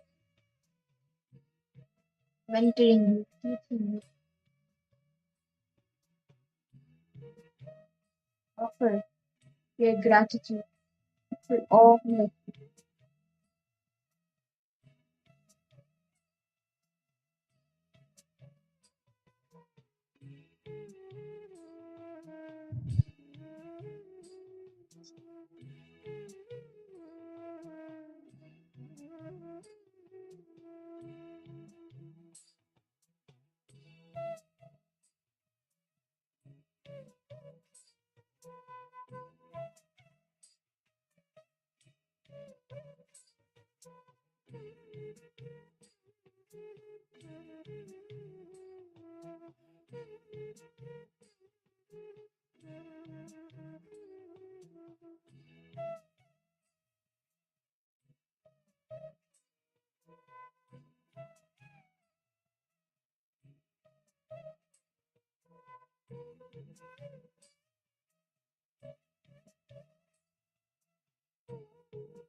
Offer your gratitude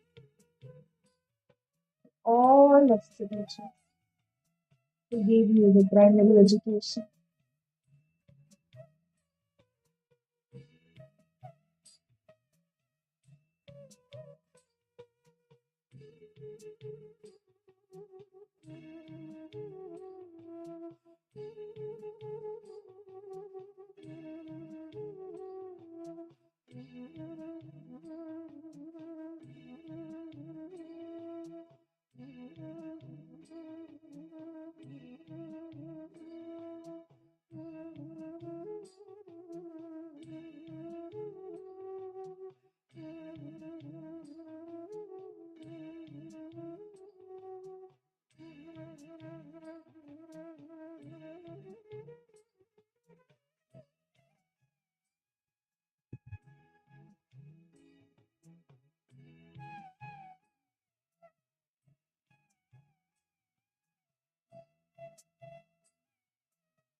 Offer your gratitude to all your young age friends, those who shared their innocence and joy with you and gave you the experience of bliss. Offer your gratitude to all of them,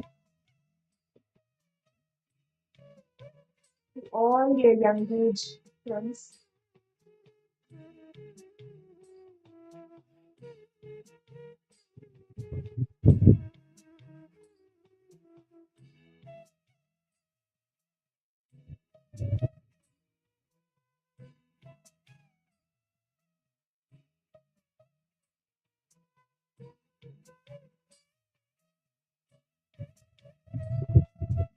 Remember each and every one and offer your gratitude.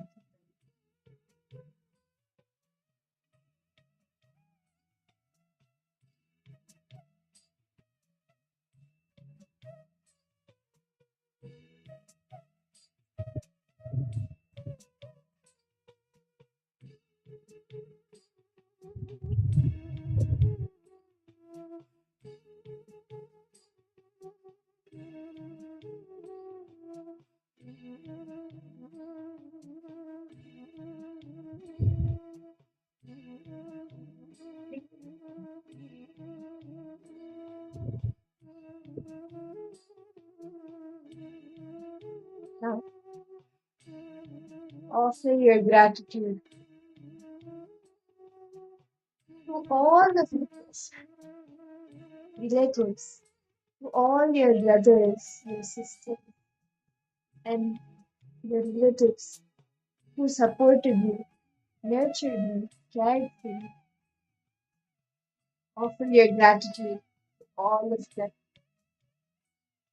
and forgive them for anything that they may have done that hurt you, and seek forgiveness for anything that you may have done which would have hurt them.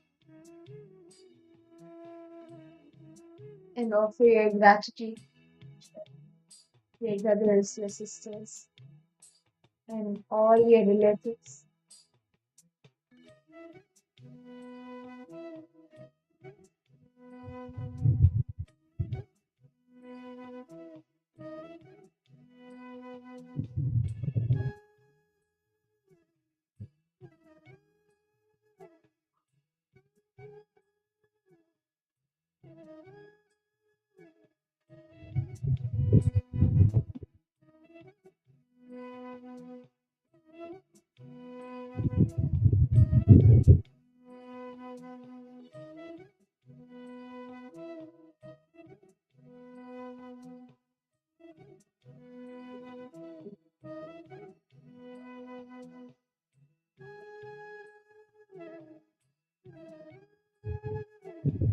Now, offer your gratitude to all of those people who supported you, who helped you in your professional life, who gave you the professional education,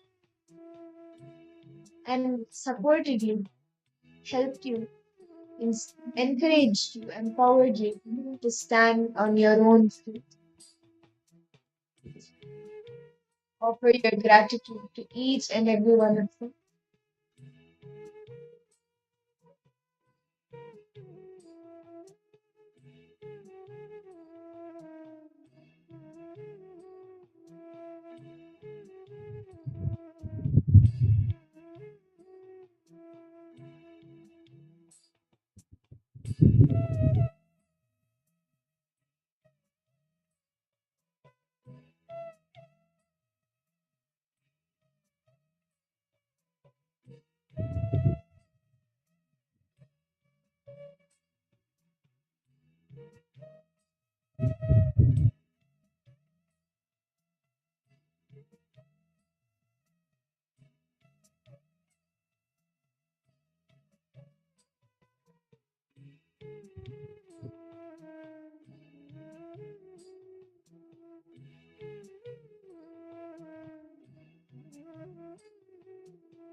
Then offer your gratitude to all of the people, the individuals who supported you financially, economically. Offer your gratitude to all of them who helped you when you were in need.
It would be your parents, your relatives, your friends, or even a stranger, a person of time, anyone who supported you financially when you needed it. Offer your gratitude to them.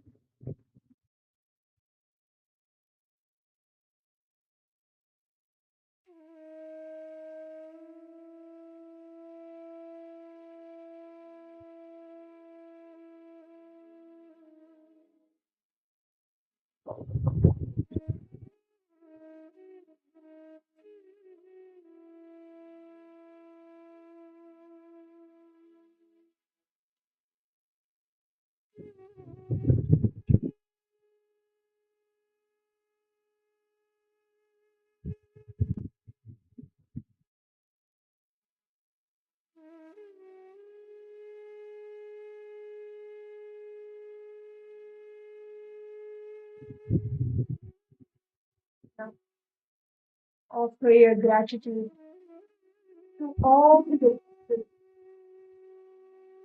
who provided you with clothes, food, and work for your living. Offer your gratitude to all of them who work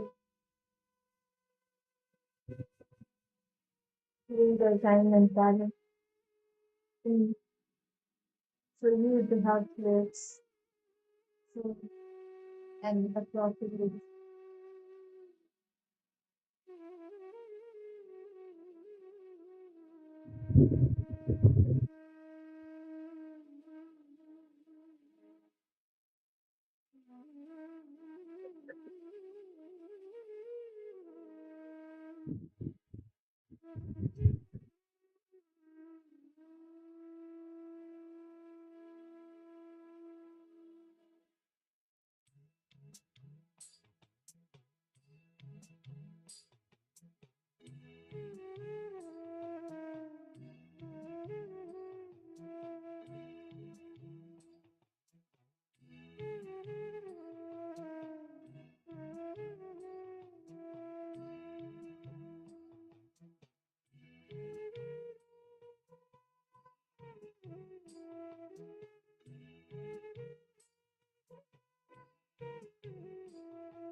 Now offer your gratitude to the doctors and nurses who gave medical insurance to you, who took care of you when you were ill. Offer all your gratitude to them. Remember them and offer your gratitude.